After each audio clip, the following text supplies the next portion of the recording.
On commence, bah voilà. Donc, alors, ok, il n'y a pas de micro. Voilà. Bienvenue à cette séance de rentrée 2022 de l'UP14. Donc, pour cette rentrée, on a choisi Un autre monde est-il possible? Donc, ça ouvre toutes les perspectives. Je tiens à signaler que ce cycle de conférences a été préparé en collaboration avec la bibliothèque Aimé Césaire. Et c'est comme ça qu'après discussion, on a commencé à choisir ce thème. Le livre s'imposait. Nous sommes dans une bibliothèque, ça nous semble normal. Donc, je vais laisser Emmanuel Morand présenter la bibliothèque.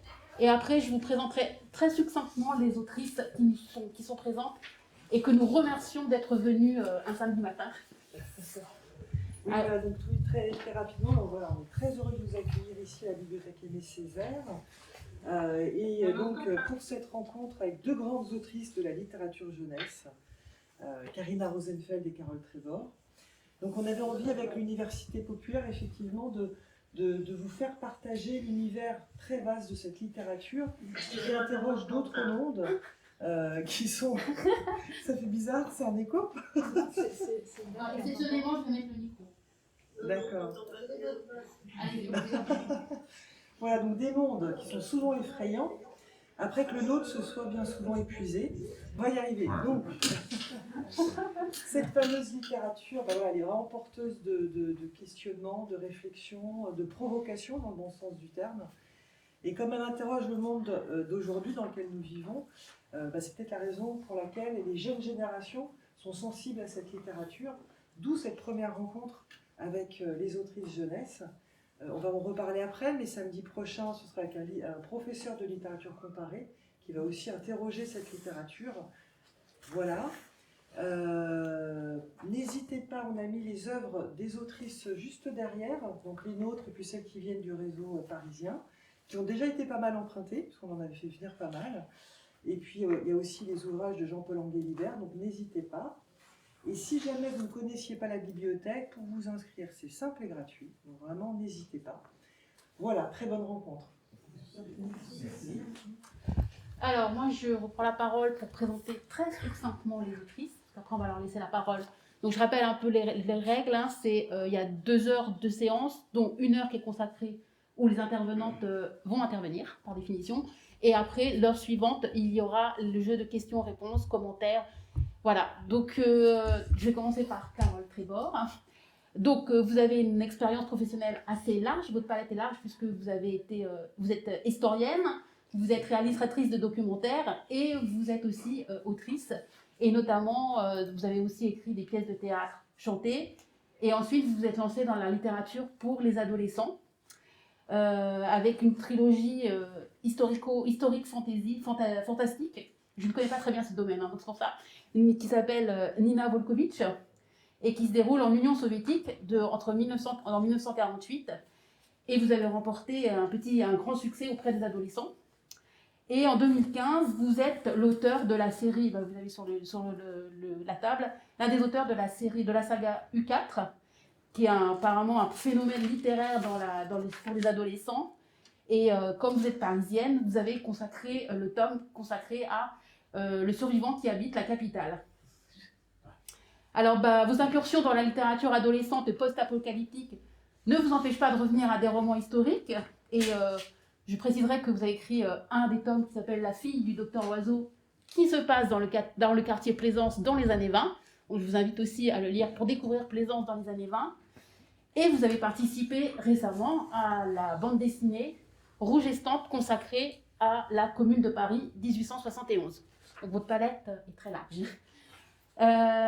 Alors, Karina Rosenfeld, vous êtes auteur français de romans, vous avez aussi dans le domaine de l'imaginaire, mais vous avez aussi une palette professionnelle un peu large. Enfin, voilà, vous avez commencé avec des études de géographie et d'urbanisme, et vous vous êtes dirigé vers le monde des livres en travaillant pour Hachette Tourisme, mais très vite vous vous êtes lancé dans l'écriture de romans et de romans fantastiques.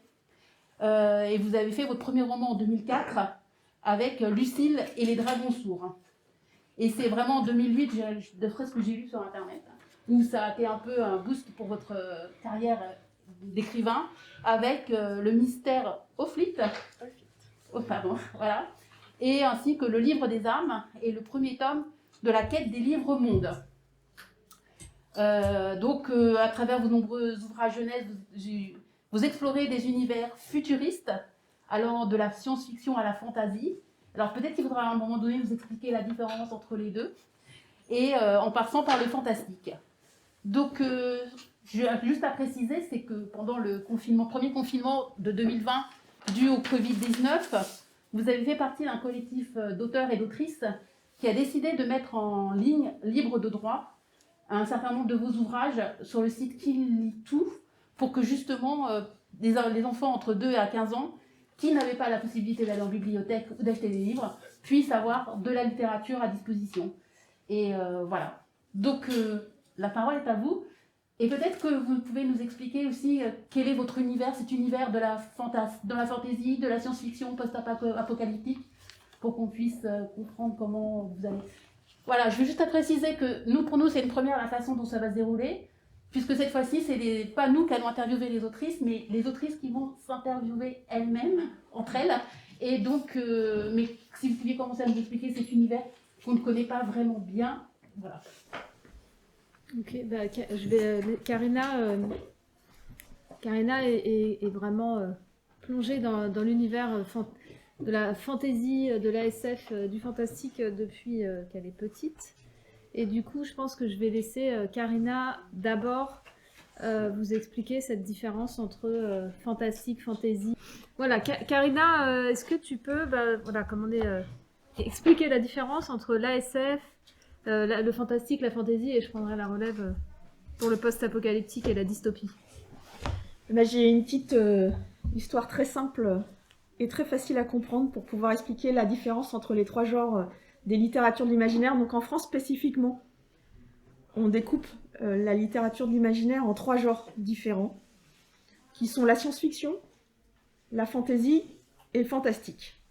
Et pour comprendre cette différence, c'est très simple. Je pense que vous savez tous que c'est un chat. Et vous savez tous qu'un chat, quand il a faim, il miaule, il se frotte à nos mollets quand on rentre le soir, pour nous rappeler qu'il existe et que ce serait bien qu'on remplisse sa gamelle. D'accord ? Donc imaginez que vous avez votre chat et que ce soir, en rentrant chez vous, au lieu de miauler et de se frotter à vos mollets, votre chat se met à parler et vous réclame ses croquettes. C'est l'heure à laquelle tu rentres, j'ai faim moi. Et là, le chat parle. Donc il y a 3 possibilités.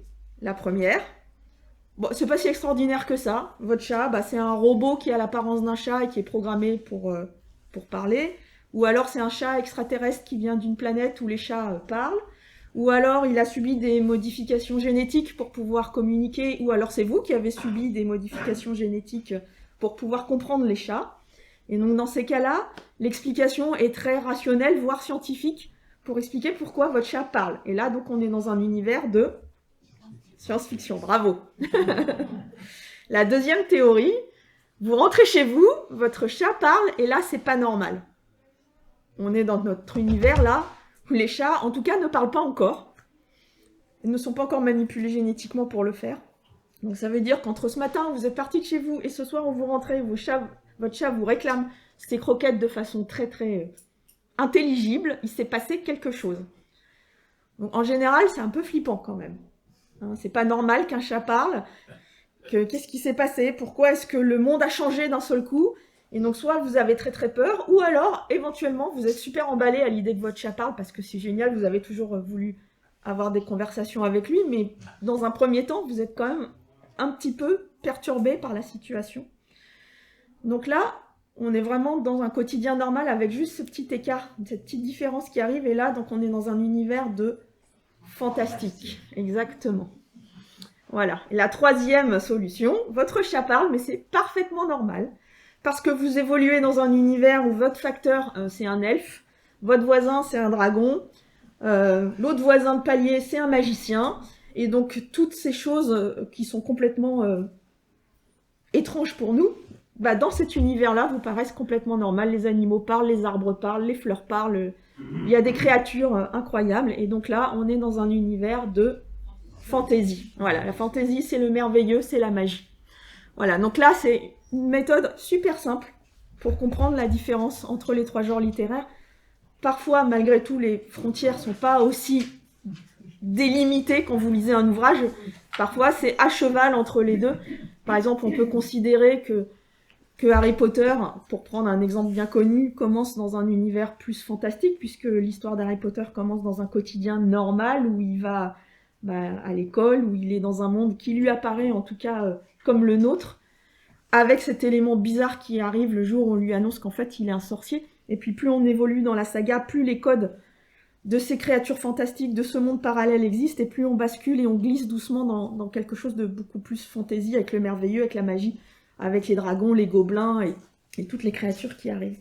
Donc la frontière, elle n'est pas toujours aussi nette et aussi facile à délimiter, mais déjà cette petite histoire du chat qui parle, ça permet quand même de se faire une idée un petit peu plus précise de comment se dire, bah voilà, là, cette histoire c'est de la science-fiction, cette histoire c'est clairement de la fantasy, etc. Voilà, et pour compléter donc le propos de Karina, ça va pour ces 3 genres, je pense que c'est bien, c'est clair. Par exemple, justement, le fantastique qui donc s'insère dans un contexte réel, ça peut être aussi de l'historique fantastique, c'est-à-dire qu'on peut vraiment, comme on a une grande liberté en tant qu'écrivain, on peut vraiment décider d'être dans un contexte historique extrêmement précis et rigoureux, comme l'Union soviétique stalinienne, et rajouter quand même de la magie à travers des icônes magiques, ce qui est le cas de Nina Volkovitch, et l'intérêt de rajouter pour un écrivain du fantastique dans un contexte historique, c'est d'utiliser vraiment souvent la culture et des éléments d'histoire pour faire naître et surgir le fantastique. Par exemple, si je fais naître le fantastique dans l'URSS stalinienne, je le fais à travers des icônes, à un moment donné où la religion est interdite, et avec un art spirituel où l'icône est l'incarnation de Dieu, donc tiens, le fantastique, par un souffle magique, va faire sortir les anges des icônes. Donc ce qui est hyper intéressant, c'est que le fantastique, c'est quelque chose en fait qui demande une énorme rigueur. C'est très dur en fait d'écrire du fantastique, parce que pour que ça fonctionne et pour que le lecteur y croit, il faut que nous on ait réponse à tout. Même si on n'a pas tout dans le roman, nous il faut qu'on puisse répondre. Et puis je peux vous dire que les lecteurs adolescents et enfants, ils sont très exigeants à ce niveau-là. Donc si nous on n'est pas hyper exigeante et extrêmement rigoureuse, ça marche pas. Donc ce qui est intéressant dans le fantastique, c'est de tisser des liens, pour moi en tout cas, avec l'histoire d'un pays, la culture d'un pays, la religion d'un pays, et de voir comment on peut vraiment tisser ça entre réalisme et magie, etc. Alors après, dans la série donc, de tous ces genres de la littérature qu'on appelle la littérature de l'imaginaire en France, il y a aussi ce qu'on appelle la dystopie. Alors la dystopie, c'est en gros le contraire de l'utopie. L'utopie, c'est les écrivains du XVIIIe siècle, c'est le monde idéal rêvé par les artistes ou les écrivains. La dystopie, c'est le monde le pire. Voilà, qu'est-ce qu'on pourrait imaginer de pire. Et la dystopie, c'est beaucoup développé, notamment dans la littérature appelée young adult, c'est-à-dire, en gros, c'est les séries à succès, Hunger Games, Labyrinthe, pour ceux qui ont des enfants ou des petits-enfants, la 5e vague, enfin c'est toutes ces... Non, la 5e vague, on est plus dans du post-apocalyptique, mais c'est toutes ces séries qui montrent le monde dans 1000 ans, ou dans 500 ans, ou dans 2000 ans, et le monde a changé, il est devenu abominable, et les héros se retrouvent confrontés à ce monde. Là, il n'y a pas de fantastique dans la dystopie. Il peut y avoir un brin de science-fiction, pareil. Mais souvent, la dystopie est considérée comme une branche de la science-fiction. Oui, c'est ça, voilà. Et puis, il peut y en avoir aussi, c'est-à-dire que les frontières aussi, heureusement d'ailleurs, elles sont floues. Donc, on peut avoir une dystopie sans aucune science-fiction, donc sans aucune apparition de robots, etc., ou d'extraterrestres. Et on peut avoir parfois, quand même, dans la dystopie, par exemple, des expériences génétiques, des choses qui font que les héros sont quand même scientifiquement modifiés, possiblement, où il y a des puces électroniques, ou ce genre de choses. Donc la dystopie, c'est ça. Les grands exemples de la dystopie, c'est Hunger Games, c'est Divergente et ce genre d'ouvrage-là. Et après, donc le dernier genre, je dirais, c'est le post-apocalyptique. Alors ce qu'on appelle le post-apocalyptique, c'est ce qui se passe aujourd'hui, et il y a une pandémie mondiale qui ravage la planète. On est en plein dedans. Sauf qu'on ne meurt pas tous quand même, mais en gros, on vit une période qui serait propice en un peu pire, on serait dans du roman post-apocalyptique. Donc le post-apocalyptique, c'est ancré dans le contemporain, Donc quand on fait des romans post-apocalyptiques ados, ben, nos ados, ils sont au collège, ils sont au lycée, ils ont leur famille, ils ont leur vie normale, et puis il se passe quelque chose qui va tout d'un coup remettre le monde à zéro, remettre les compteurs à zéro, donc nouveau monde effectivement qui apparaît. Donc ça peut être, nous on avait, on en reparlera, mais opté pour une pandémie qui ravage en 10 jours la planète, tout le monde meurt sauf les 15-18 ans. Donc le monde appartient aux adolescents de 15-18 ans. Qu'est-ce qu'ils vont faire de ce monde? Donc on est vraiment en plein dans cette idée de reconstruction du monde par des adolescents, sans internet, sans le gaz, sans l'électricité, sans adultes, sauf des militaires. Donc tension possible, etc. Et donc effectivement ça permet de questionner aussi politiquement et éthiquement comment l'humanité réagit face à ça, face à un monde vierge. Ça peut être une explosion nucléaire, ça peut être une guerre chimique, qu'importe. Ça, à un moment donné, détruit l'humanité, sauf quelques personnes qui vont errer ou reconstruire ou se détruire sur ces cendres. Donc en gros voilà, ça c'est le post-apocalyptique. Et voilà, je pense que là vous avez un petit panel de ce qui peut exister dans la littérature. Hein, Karina, Je pense, oui. dans la littérature de l'imaginaire. Je ne sais pas si vous avez des questions déjà par rapport à ça ou pas. Non, c'est bon. Les questions après? Ok. J'ai une question, mais je pense qu'elle serait. Je préfère vous laisser. Ok. Ça porterait sur le général, votre définition du bon, peu importe. Comme vous voulez. Ok. Mais allez-y si vous voulez. Hein. Oui, vas-y. Allez. Non, donc moi je suis très content d'avoir entendu cette typologie aussi inclusive que possible. Je vous pose la question. Bon, la dystopie et l'utopie, effectivement, l'utopie, en tout cas l'utopie philosophique du XVIIIe siècle, effectivement, avait une fonction politique essentiellement, puisqu'on n'avait aucune fascination pour aller prendre de la science en tant que spectacle des paysans, on va attendre Jules Verne pour ça. Mais est-ce que, selon vous, la dystopie a également cette fonction de critique sociale ou politique, un peu comme les deux autres genres que vous avez mentionnés? Ah oui, complètement. En fait, en gros, la dystopie, elle a une fonction politique sociale. Elle questionne le monde d'aujourd'hui à travers une vision noire du monde du futur. Et dans les dystopies ou dans la SF, hein, c'est pareil. Et on questionne totalement soit la réorganisation sociale dans ce qu'il y a de plus abominable, soit... voilà, oui, complètement. Tout ça est politique. On peut en parler à travers nos livres, mais oui. Et l'Uchronie? Alors, l'Uchronie, est-ce que tu peux en L'Uchronie, parler? c'est quand on prend un élément de l'histoire réelle et qu'on va le changer pour pouvoir réécrire l'histoire de la Terre telle qu'elle est. Donc c'est aussi une branche, de toute façon tout ce qu'on cite là, même le post-apo, c'est des branches De la SF. de la SF. Voilà, c'est-à-dire que la SF, c'est pas seulement les extraterrestres et les robots et le voyage dans l'espace, c'est une vision du futur, c'est du post-apo, c'est de la dystopie, c'est de l'Uchronie. Donc par exemple, le truc le plus banal, c'est quelqu'un tue Hitler, il n'y a jamais de deuxième guerre mondiale, comment l'histoire se réécrit. Voilà. Ça, c'est vraiment l'exemple bateau de ce que peut être une uchronie. Et donc, on réécrit l'histoire à partir de ce point de départ. Quelqu'un l'a tué avant qu'il devienne le fou furieux qu'on sait. Et donc, l'histoire se réécrit complètement différemment. Alors là, on peut imaginer des pistes, quelqu'un d'autre prend sa place. Il y a un autre drame qui va créer quand même une guerre. Ou alors, le monde rentre dans une ère de paix et de prospérité. Enfin, voilà, il y a plein de pistes qu'on peut explorer à partir d'un point de l'histoire qu'on va réécrire complètement et transformer. Ouais, c'est ça.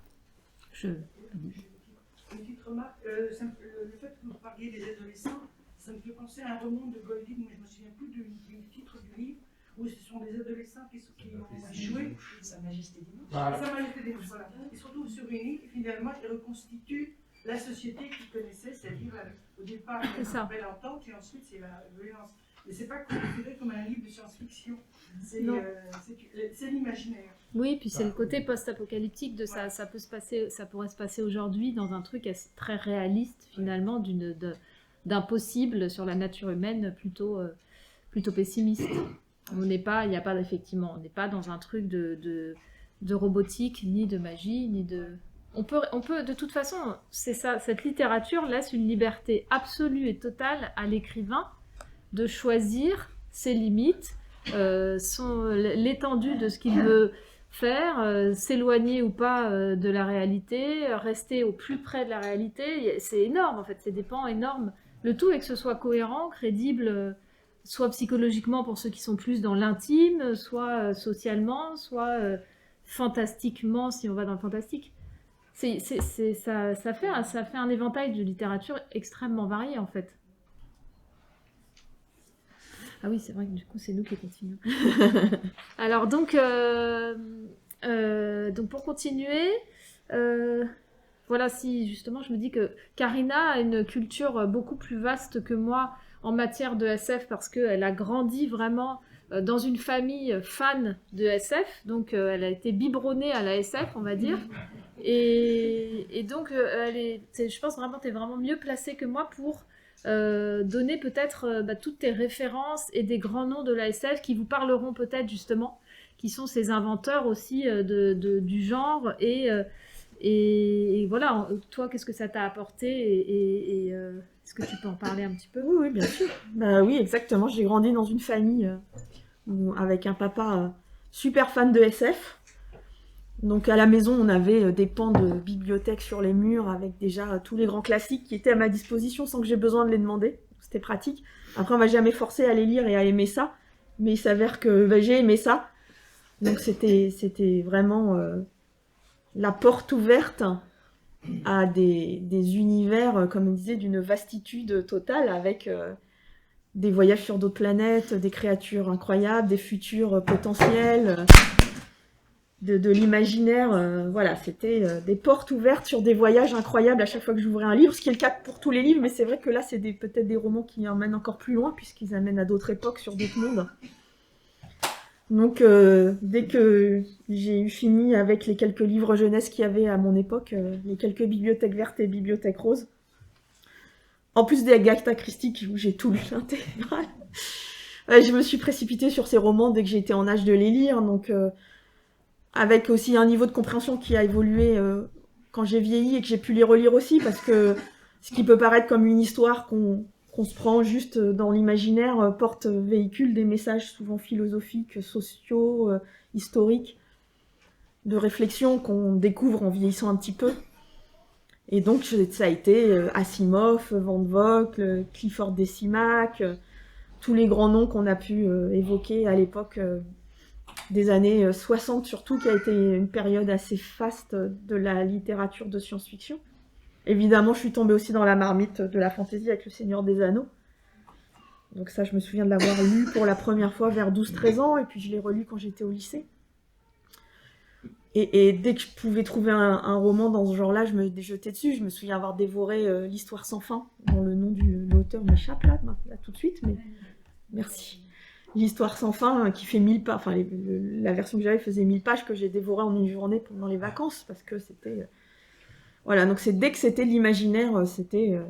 voilà, et donc pareil, mon père m'a posé devant Star Trek dès que ça arrivait sur la 5 à l'époque et tout, donc j'ai voyagé dans l'espace et dans le temps très très jeune, et ça m'a forcément imprégné. Et les premières histoires que j'ai commencé à écrire, dans un petit cahier brouillon avec un crayon à papier, j'avais 9-10 ans. Et c'était déjà de la science-fiction. Voilà, donc j'ai commencé à écrire dès 9 ans. La première petite histoire que j'ai écrite s'appelait La planète d'or. Si ma mémoire est bonne, où mes héros partaient à la recherche d'une planète très précise. C'était une quête dans l'espace. Donc on voit déjà que j'étais très influencée avant même d'avoir 10 ans. Et tout ça, ça m'a marqué aujourd'hui dans les littératures de ce que j'écris. Et je me suis même pas posé la question quand j'ai commencé à écrire de me dire qu'est-ce que je vais écrire. C'était naturel pour moi d'écrire dans ce genre d'univers. Est-ce que dans les romans que tu as lus justement enfant, par rapport à la SF qui est une projection d'un monde futur, est-ce que tu as des exemples de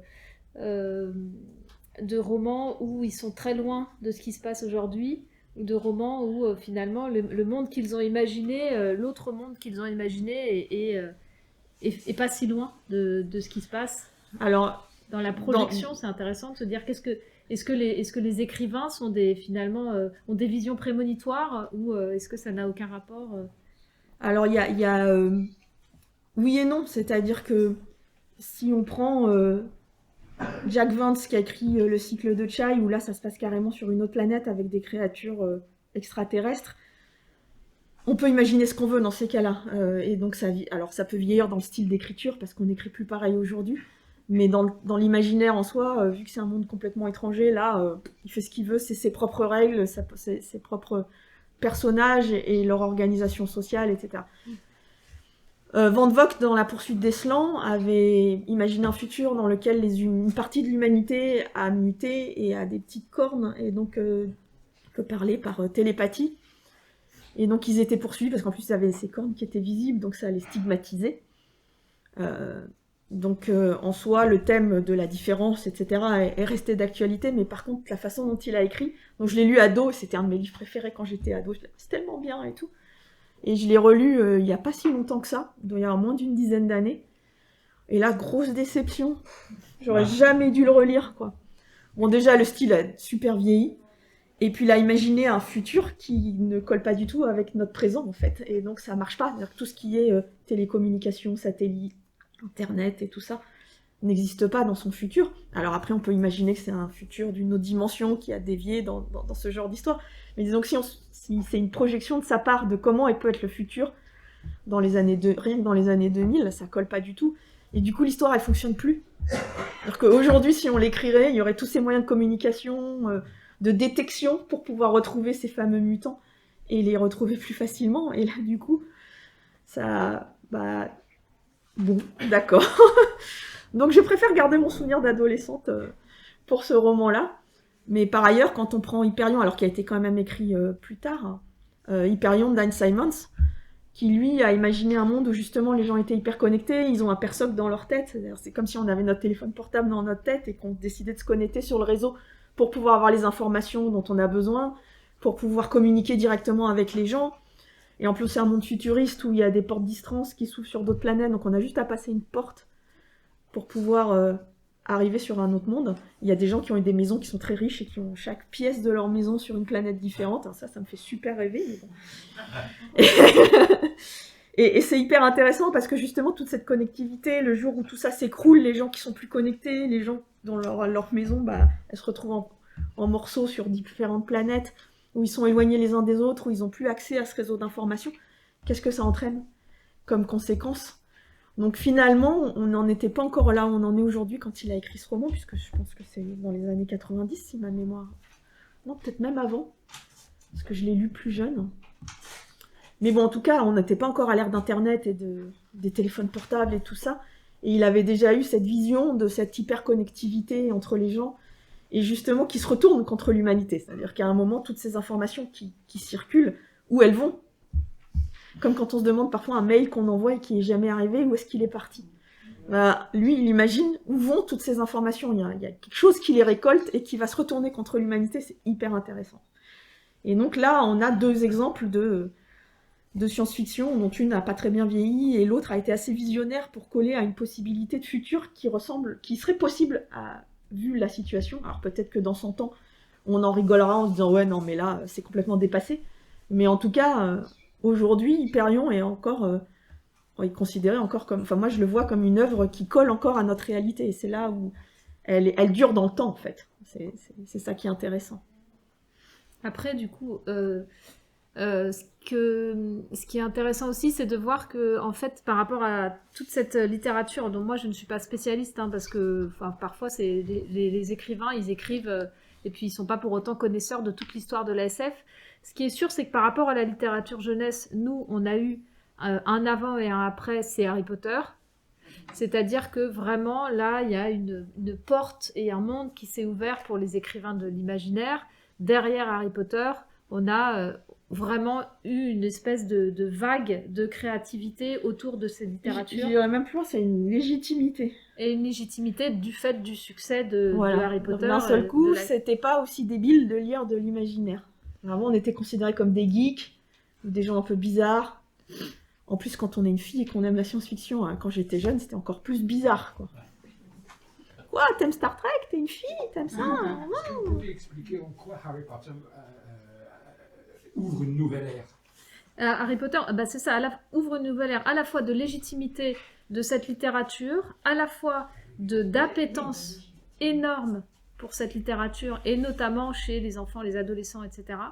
Et aussi une nouvelle ère de quantité de production et de nombre de sorties, de nombre de livres, de diversification justement possible des univers, de la liberté, enfin de l'historique fantastique, de tout ça qui s'ouvre et qui est aussi destiné à la jeunesse.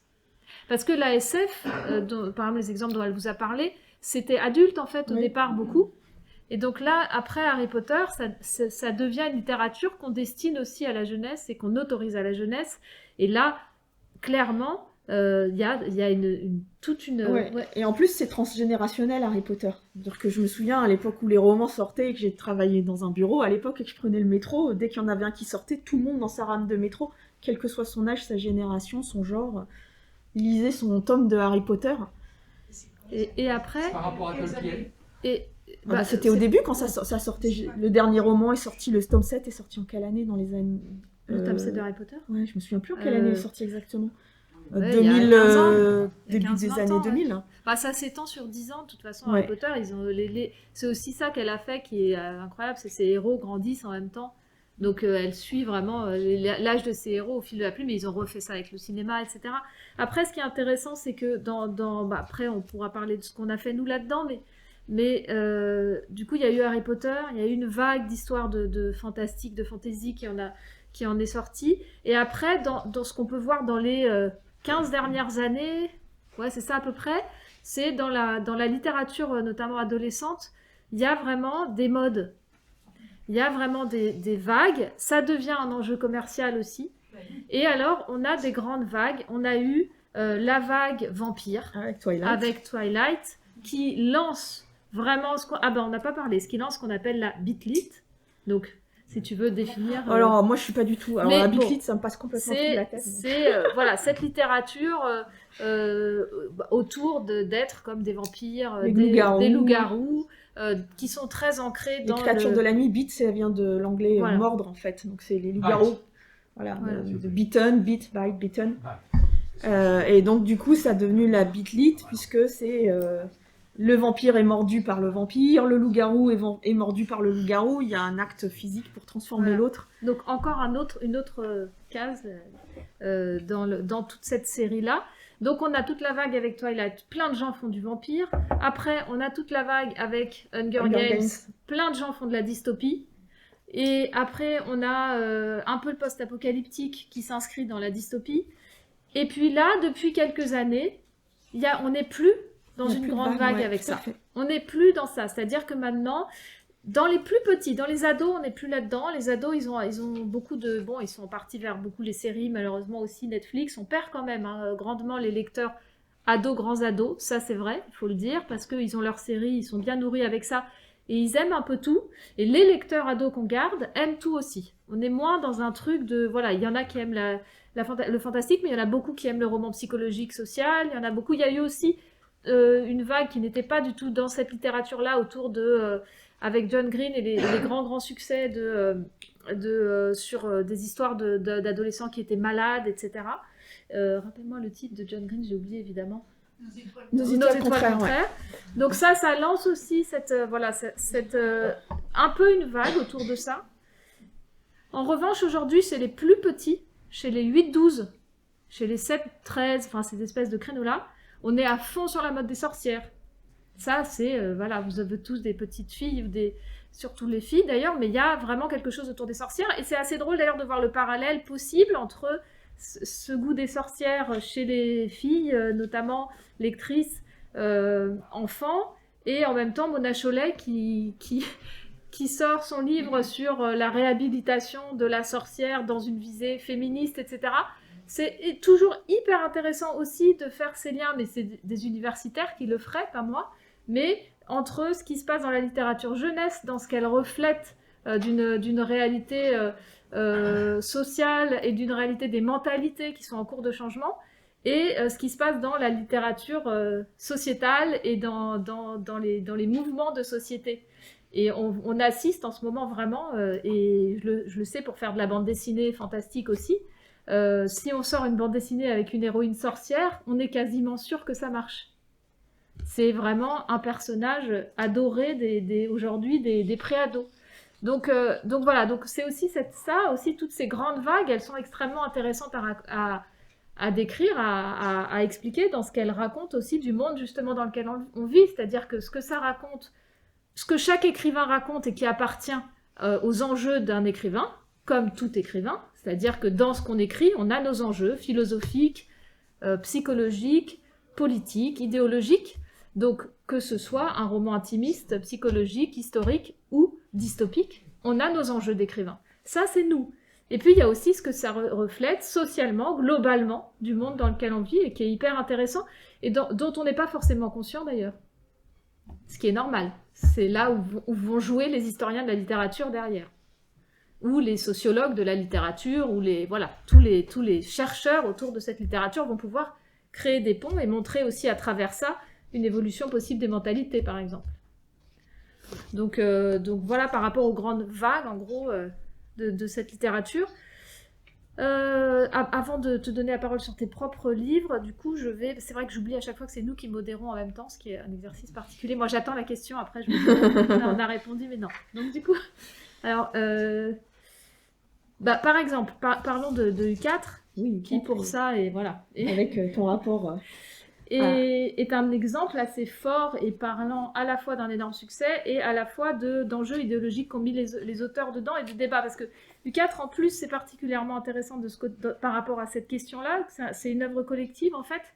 C'est-à-dire que c'est 4 auteurs, 4 romans, 4 personnages. Et donc chaque auteur a sa plume, chaque auteur a son enjeu.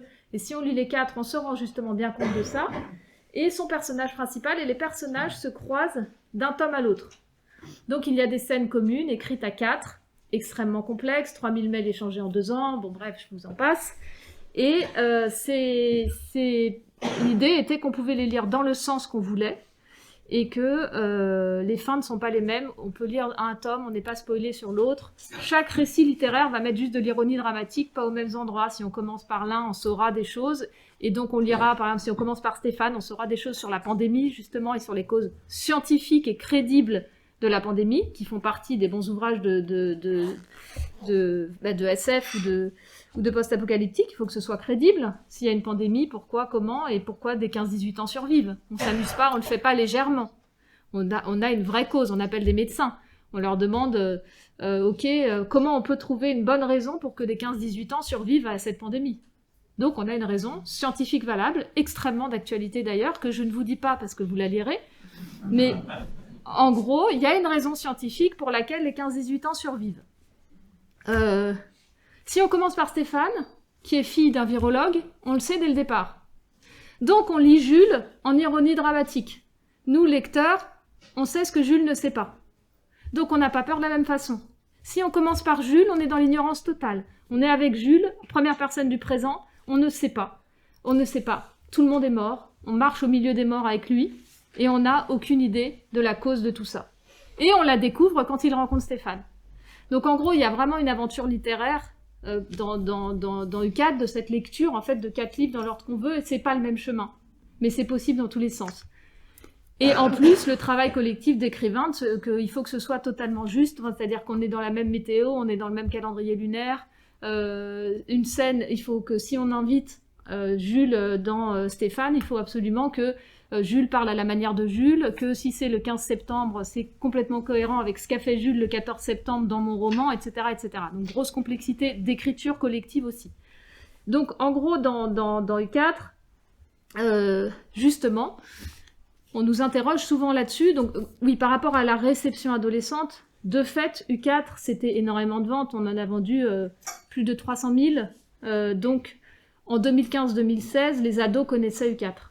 Voilà, là, aujourd'hui, il y a Ulpoche, etc. Les ados connaissent pas forcément U4. En revanche, en salon, il m'arrive encore d'avoir des gens d'une vingtaine d'années qui ont lu U4 quand U4 est sorti, et c'est un de leurs livres. U4 a vraiment participé, justement, quand on se dit, tiens, de quoi ont besoin les ados? Qu'est-ce qu'ils ont envie de lire? U4, on a eu de la chance, hein, parce qu'il y a toujours une part de chance dans un succès. On est tombé au bon moment, au bon endroit. On est tombé après Hunger Games, à un moment aussi où je pense que les libraires avaient envie de français. Parce que toutes ces vagues dont on a parlé, tous ces énormes succès dont on vous a parlé, c'était que la littérature américaine, traduite. Et là, tout d'un coup, il y a 4 auteurs français qui amènent un univers français ancré en France, dans des villages de Bretagne, dans des forêts des Cévennes, à Lyon, à Paris, etc. Donc les libraires avaient envie de ça. Je pense que les lecteurs aussi se disaient, tiens, quelque chose qui est ancré en France, ça fait du bien, ça change. Donc on a eu cet accueil-là. Et en gros, dans U4, par rapport aux enjeux qu'on voulait explorer, ce qu'on s'est dit, donc d'abord, pourquoi le post-apocalyptique ? En fait, aucun de nous n'avait fait de post-apocalyptique. Certains, moi j'ai fait historique fantastique, certains avaient fait des formes de SF, d'autres avaient fait un peu de fantastique. Donc on n'avait pas fait ce genre-là au moment de la catastrophe. On s'est dit, quitte à explorer une manière d'écrire collective un peu inédite, allons aussi dans un univers post-apocalyptique où la Terre a été détruite d'une certaine manière. Donc, on s'est dit, ok, post-apocalyptique. Après, post-apocalyptique, comment on détruit le monde ? Comment des écrivains se disent, tiens, détruisons le monde et que ce soit cohérent, possible. Donc, on s'est dit, ce qui nous intéressait, ça a été le premier enjeu, c'est la reconstruction du monde par des ados sans qu'il n'ait d'enjeu de revanche, de méchants à trouver. L'idée de notre roman, c'était la reconstruction du monde. C'était pas la vengeance. Donc, pas de grands méchants, pas d'armes chimiques, pas d'ennemis à abattre. Donc on se dit, à partir du moment où c'est naturel, est-ce que c'est un accident, genre le nucléaire ? Sauf qu'on se dit, problème, nucléaire, pourquoi les ados de 15-18 ans survivraient ? Donc, pas nucléaire, parce que tout le monde mourrait. Donc on se dit, pandémie. Pandémie normale, virus, filovirus méningé de type Ebola, qui provoque des fièvres hémorragiques dont on meurt en quelques heures, et qui a une virulence absolument énorme.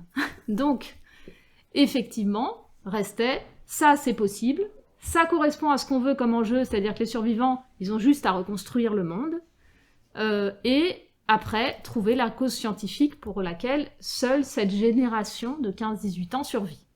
Donc on est parti sur ça, pour cette raison-là, en se disant que notre enjeu c'était ça. Qu'est-ce qui se passe si des ados de 15-18 ans se retrouvent sans parents, sans gaz, sans électricité, sans rien ?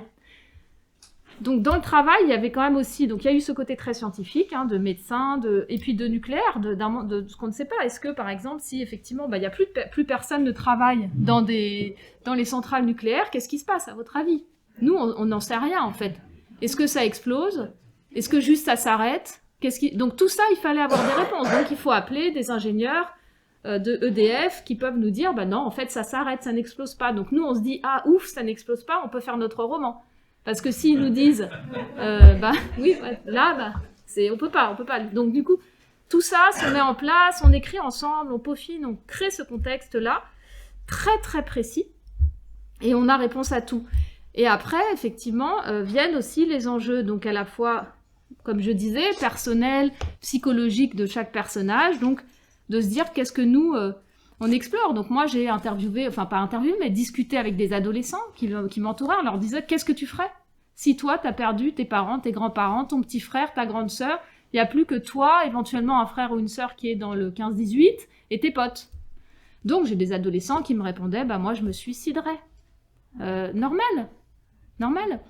J'en ai qui diraient, non, moi, je voudrais aller m'installer avec mes amis, essayer de fonder une communauté. Il y en a qui disaient, et je dis, il y a une protection de l'armée, donc pareil, ça existe, c'est vrai, il y a des endroits sous terre avec une vraie, des blocos où il y a toujours des gens qui tournent en cas de catastrophe, des militaires, quelques médecins, quelques scientifiques, le président aussi, qui était dans son blocos. On ne le sait pas dans celui-là, mais on le sait dans U4 Contagion, dans le dernier, que le président a survécu parce qu'il était dans cette zone protégée. Donc il y a à peu près 10 000 militaires qui ont survécu, et qui sortent en combinaison NBC parce qu'ils sont totalement donc protégés de l'air ambiant.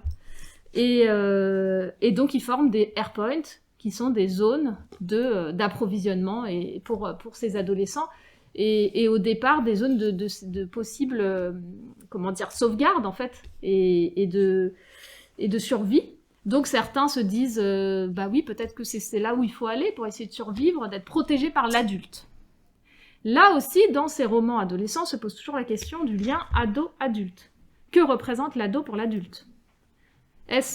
L'adolescent est-il le représentant de la classe dangereuse, de la classe incontrôlable pour l'adulte? L'adolescent peut représenter ça. Le roman adolescent peut questionner ça. Et après, en gros, chacun part sur son idée. Donc moi, mon idée, par exemple, qui me correspond, c'est de me dire, mon héros, Jules, c'est pas un super-héros, c'est un adolescent ordinaire, c'est un adolescent lambda. Il est sympa, il est tendre, il est geek, il a redoublé sa 3e parce qu'il est geek, qui passe ses nuits devant son ordinateur, il adore son petit chat, voilà. Jules est un mélange de plein d'ados qui m'entouraient à ce moment-là. Mon fils, il avait 15 ans quand j'écrivais. Et puis, il y a ça, et Jules, il est terrorisé. Ça m'intéresse, moi, que mon héros il soit terrorisé, qu'il soit désespéré, qu'il ait peur d'aller dans la rue, qu'il finit par sortir parce que, voilà, il faut aller chercher des réserves de nourriture parce qu'il a tout épuisé. Donc, premier enjeu, c'était ça, l'ordinaire. Deuxième enjeu, dans les 4 romans, c'était, ils sont tous geeks, ils sont tous champions experts d'un jeu vidéo. Et l'idée était que il y a ce truc de virtuel réel qui était propre justement à la génération pour laquelle on écrivait. Donc on pense quand même à cette génération-là. Ils sont tous beaucoup sont vraiment des vrais addicts de jeux vidéo, etc. Et donc on se dit, tiens, ce jeu vidéo, dès le départ, le maître de jeu leur donne un rendez-vous pour essayer d'éviter la catastrophe, ce qui pour nous adultes relèvera soit du fantastique, effectivement ils peuvent éviter, soit de, tiens, ils sont tellement addicts ces gamins-là, qu'ils peuvent penser que ce qui est leur jeu peut avoir un impact sur leur réalité. Donc, la folie qui peut être engendrée de trop de virtuel, de trop de jeux, etc. Et là, l'idée, c'est comment chacun explore ce thème dans son roman. Est-ce qu'il y en a est-ce que finalement, il y en a un roman qui devient fantastique? Est-ce qu'il y a un roman qui va faire basculer le possible adolescent vers la folie? Il va se prendre pour son avatar. Et si c'est ça, s'il se prend pour son avatar, en quoi ça lui sauve la vie? Parce que c'est tellement insupportable de marcher au milieu des cadavres que finalement pouvoir aller chercher de la nourriture parce qu'on se prend pour son avatar, est-ce que c'est si horrible? S'il arrive à rebasculer dans le réel. Donc tout ça, c'est des choses qui sont explorées dans ce roman, par exemple. Donc le roman, évidemment, le roman post-apocalyptique vient questionner profondément ce que c'est qu'un adolescent aujourd'hui, ce que c'est que cette génération-là. Donc ça, c'était quelque chose aussi que j'ai exploré, moi, beaucoup dans le roman, ce rapport à Jules, à son avatar, et comment il évolue, comment le réel vient le rattraper, les liens avec des vrais gens, parce qu'il sauve une petite fille, et donc il va devenir responsable. Et le dernier thème, moi, qui m'intéressait énormément d'explorer dans U4 et dans un roman post-apocalyptique comme ça, c'était le thème de la responsabilité, et de la responsabilité du monde. Et donc de se dire comment un adolescent de 15 ans peut, en même temps qu'il va découvrir son courage, il va découvrir sa responsabilité des autres. Et là, pour moi, il y a des références à Camus. C'est-à-dire que très consciemment, je fais référence parce que je suis d'accord avec Camus, parce que profondément, je suis camusienne. Et donc, pour moi, là, il y a Jules, au départ, n'est que dans la peur, va petit à petit découvrir son courage parce qu'il se sent responsable de Alicia, donc va faire des actes de courage avec et malgré sa peur, et petit à petit va se rendre compte que pour pouvoir aimer, pour pouvoir accepter d'être aimé, et pour être responsable de Alicia, celle qui va devenir quelque part sa fille, ou Maya qui deviendra peut-être son amoureuse, etc., il a aussi besoin d'être responsable du monde plus vaste qui l'entoure. Et donc il va faire un choix d'aller pas seulement sauver Alicia, mais sauver d'autres. Et ça, là, je vous en dis pas plus non plus. Et donc, c'est cette idée de boucle entre la responsabilité qu'on a de soi-même, la responsabilité qu'on a des gens qui nous entourent, et la responsabilité qu'on a du monde. Voilà. Et ça, c'est très Camus, et ça, le post-apocalyptique me permettait de l'explorer grandement. Et de montrer aussi, par rapport à ces adolescents, qui sont dans ce passage entre l'enfance et l'âge adulte, bah, qu'est-ce que c'est l'adolescence? Quelque part, c'est ça aussi. C'est comment on va se positionner face au monde. Donc c'est aussi des thématiques, des romans qui permettent d'explorer des métaphores aussi de ce que c'est que l'adolescence. C'est extrêmement riche. C'est pas pour rien si on est nombreux à en écrire aussi. Donc en gros, voilà, pour U4 par rapport à ça. Ah oui, le dernier positionnement très idéologique, et le débat entre nous, il y en a eu un, c'est qu'on finit quand même sur quelque chose où l'armée joue un très mauvais rôle. On va très très loin, quand même. Là, il y a eu débat entre nous, idéologique. Dans quelle mesure, dans nos romans, on décide que ces harpones, qui sont au départ des zones de protection, deviennent, dans une dérive, deviennent des zones de contrôle, des zones de sécurité, puis des zones de dictature. Et donc, dans quelle mesure on passe de la protection à l'interdiction d'en sortir, voire la répression de ceux qui ne veulent pas y être. Donc là, on explore quelque chose de très politique et de très contemporain. On est en plein dedans. Voilà. Mais pareil, je préfère pas trop en dévoiler, mais en gros, il y a vraiment des thématiques idéologiques qui se sont posées et des débats. Est-ce qu'on s'autorise des bombardements? Est-ce que l'armée bombarde parce que les ados sont incontrôlables et sont dangereux? Parce qu'ils sont incontrôlables. Est-ce que l'armée, on va jusqu'à là? Est-ce qu'on se dit que non, l'armée n'irait quand même pas bombarder? Etc., etc. Voilà. Pour U4, en gros, c'est à peu près ça, nos enjeux philosophiques, politiques, etc. Enfin, chacun en a... Par ailleurs, je ne parlerai pas, c'est-à-dire que, par ailleurs, dans U4, Corridwen, Yves explore complètement autre chose, parce que lui, il explore, et c'est ça qui est incroyable, c'est que lui explore, au contraire, quelque chose de beaucoup plus fantastique, avec une grand-mère sorcière bretonne, et donc l'héroïne est guidée par une comptine très ancienne, bretonne, qui lui permet, dans cet justement univers breton très lié au fantastique, de pouvoir passer des portes temporelles. Donc c'est complètement autre chose. Yanis, qui est musulman, son héros va être beaucoup plus dans quelque chose de l'ordre de l'intime, autour du fait qu'il a été obligé de brûler le corps de ses parents, ce qui est interdit dans la religion musulmane, et donc dans une très grande culpabilité. Donc il vit avec les fantômes de ses parents, parce qu'il est extrêmement coupable et qu'il n'arrive absolument pas à dépasser ce sentiment. Donc chacun a exploré des choses très différentes dans les 4 romans, ce qui montre que dans un univers commun, le même univers, on aurait pu faire, enfin, genre, il y aurait eu 10 écrivains, t'en aurais fait un, t'en aurais fait encore un autre, quoi. T'aurais fait un roman encore totalement différent. Donc voilà, c'est aussi ça, hein, c'est que chacun avait sa... Ça montre aussi, dans les débats qu'on a avec les adolescents, ce qui est extrêmement intéressant avec 4, c'est qu'on peut vraiment leur expliquer justement ce que c'est que la littérature à travers ça.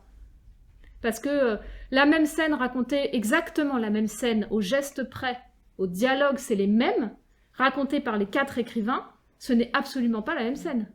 Les dialogues sont les mêmes, les déplacements sont les mêmes, on était vraiment au centimètre près. Où est-ce que tu mets, il y a eu des débats, où est-ce que tu mets la table? Mais non, mais il faut la mettre là, moi j'ai besoin qu'on voit tout dans la pièce. Ah mais pas moi, mais tant pis, on le fait quand même. Enfin, du coup, c'était vraiment, vous prenez, il y a une scène commune aux 4 romans, et c'est le même déroulé, la même narration, les mêmes dialogues, c'est pas les mêmes scènes. Parce que la subjectivité des personnages, et ça nous permet d'aborder tous ces thèmes avec les adolescents aussi, sur la subjectivité des personnages, sur la manière de décrire, qui est au plus près de l'émotion, qui est au plus près de l'action, etc., etc.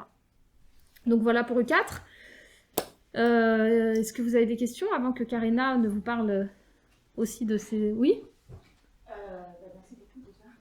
Je voulais savoir, votre rencontre entre les 4 auteurs, autrices, c'est fait naturellement, ou bien c'est l'éditeur qui vous a poussé à vous rencontrer et que ça a été compliqué?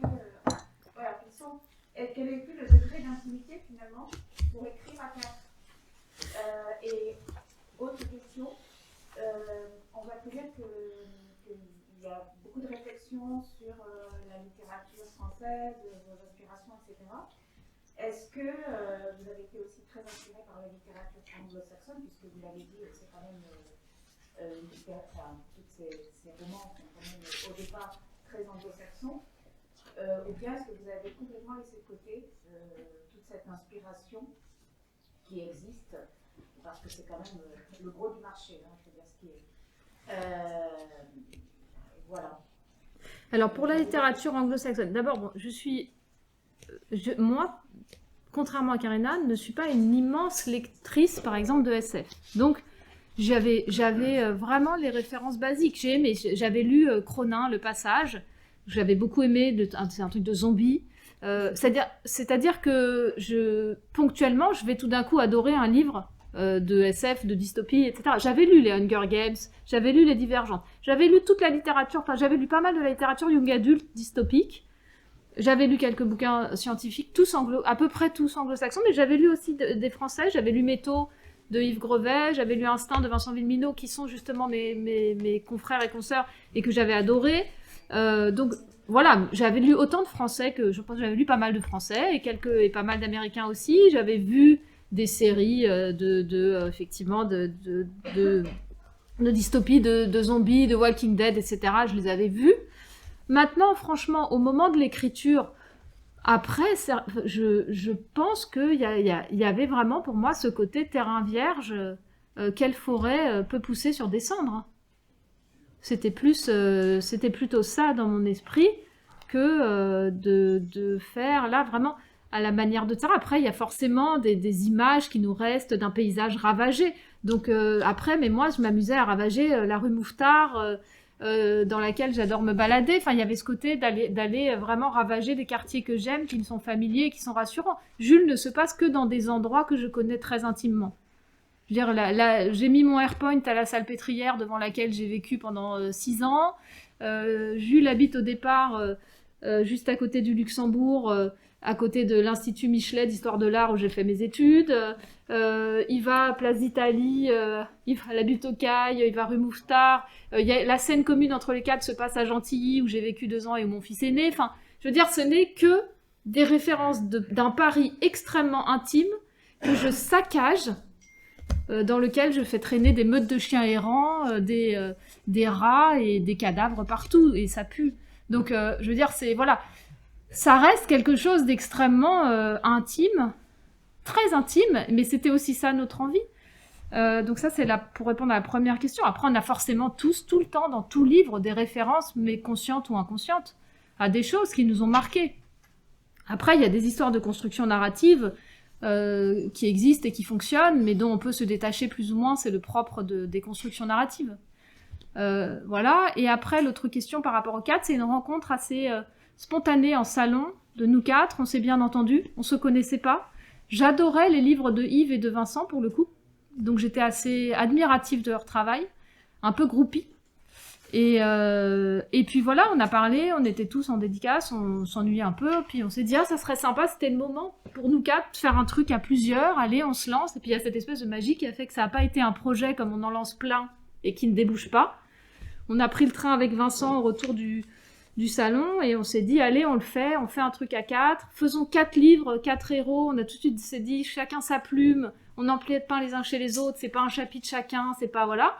On a envoyé le texto aux 2 autres, tout le monde a dit oui, banco, et on est parti. C'est vraiment un projet d'auteur. On a créé ce contexte, on a créé tout ce que j'ai dit de collectif au départ. On a envoyé à 2 éditeurs en même temps, qui étaient les éditeurs principaux des 3 autres, parce que moi je me lançais plus, hein, j'avais que Nina Volkovic derrière moi quand il y a eu 4. Et je pense même moins d'1 semaine, les éditeurs ont dit oui. Mais c'est un projet d'auteur. Voilà.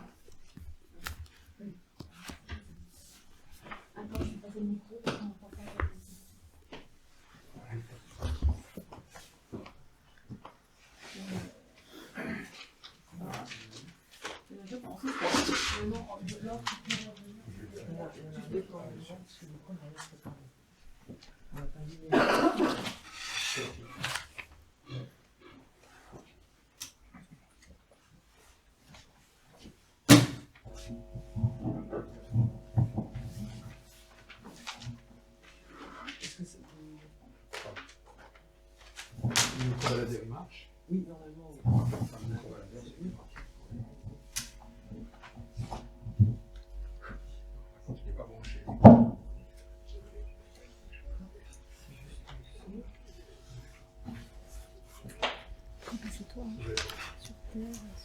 Ok.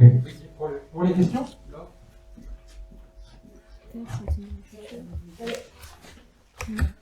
Oui. Et j'avais aussi une dernière question, c'est par rapport aux adultes, parce que c'est les 15-18 ans, donc c'est la destination des adolescents, vous avez fait un public adolescent. Alors, Karina disait tout à l'heure que la révision c'était intergénérationnel et on sait que tous les parents, ou presque, ont lu Harry Potter. Donc, est-ce que les parents ont lu U4 et est-ce que finalement ça les a fait réfléchir aussi sur ce qu'était l'adolescence et la dangerosité entre guillemets des adolescents ou le fait qu'ils sont rencontrés à... Alors, moi je ne dis pas que les adolescents sont dangereux. Je dis que l'armée dans U4 estime que les adolescents représentent... Pour moi, ils ne sont pas dangereux. Pour moi, c'est l'armée qui les juge. C'est comme... voilà. Enfin, Voilà. Du coup, oui, U4 c'est beaucoup lu en famille. On avait beaucoup de familles en dédicace qui venaient, faisaient, voilà, une famille de 4, papa, maman, les 2 ados lisaient ensemble, ou les 3 ados, ou des mères qui viennent avec leurs filles, qui, voilà. Donc, U4, c'est typiquement le genre de livre, c'est à partir de 14 ans, mais en fait, il y a beaucoup d'adultes qui sont très amateurs de cette littérature de l'imaginaire et voilà, et qui ont lu U4. Et on est complètement dans l'intergénérationnel avec U4. Et alors, sur les gens, sur les adultes qui l'ont lu, c'est souvent les retours sont pas tant sur le... Si, ils aiment bien, par exemple, par rapport à Jules, que ce soit un ado ordinaire, ils aiment bien ce truc-là. Et après, c'est vraiment aussi des lecteurs de très bonne lecture de divertissement et de narration, et c'est l'histoire qui les prend. Est-ce que j'ai vraiment eu des discussions plus philosophiques sur l'adolescence? Non, je l'ai eu de la part de... On a eu beaucoup de questions de la part de, pour le coup, d'universitaires, là, je viens d'un étudiant en thèse, là, avant-hier au téléphone, qui justement fait sa thèse sur les littératures post-apocalyptiques, et qui m'a questionné sur est-ce que... Il m'a demandé justement, est-ce que U4 Jules était une métaphore de l'adolescence? Et je lui ai dit, je ne l'ai pas écrit comme ça, mais en fait, d'une certaine manière, oui. Voilà, enfin... Lui, voilà, c'est vraiment le côté, les 20-25 ans, etc.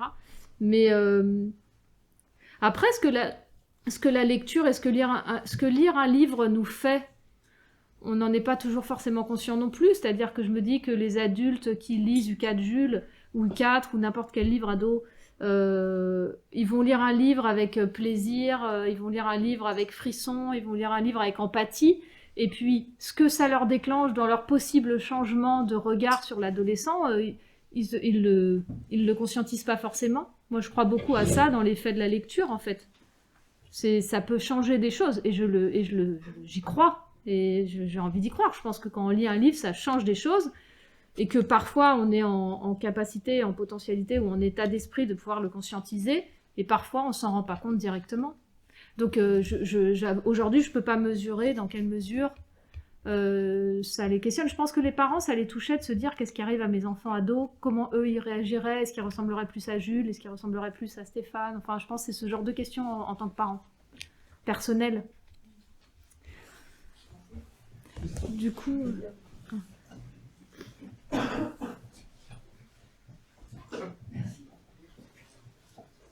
Oui. Merci pour cet exposé, qui est en cours d'ailleurs, qui n'est pas fini.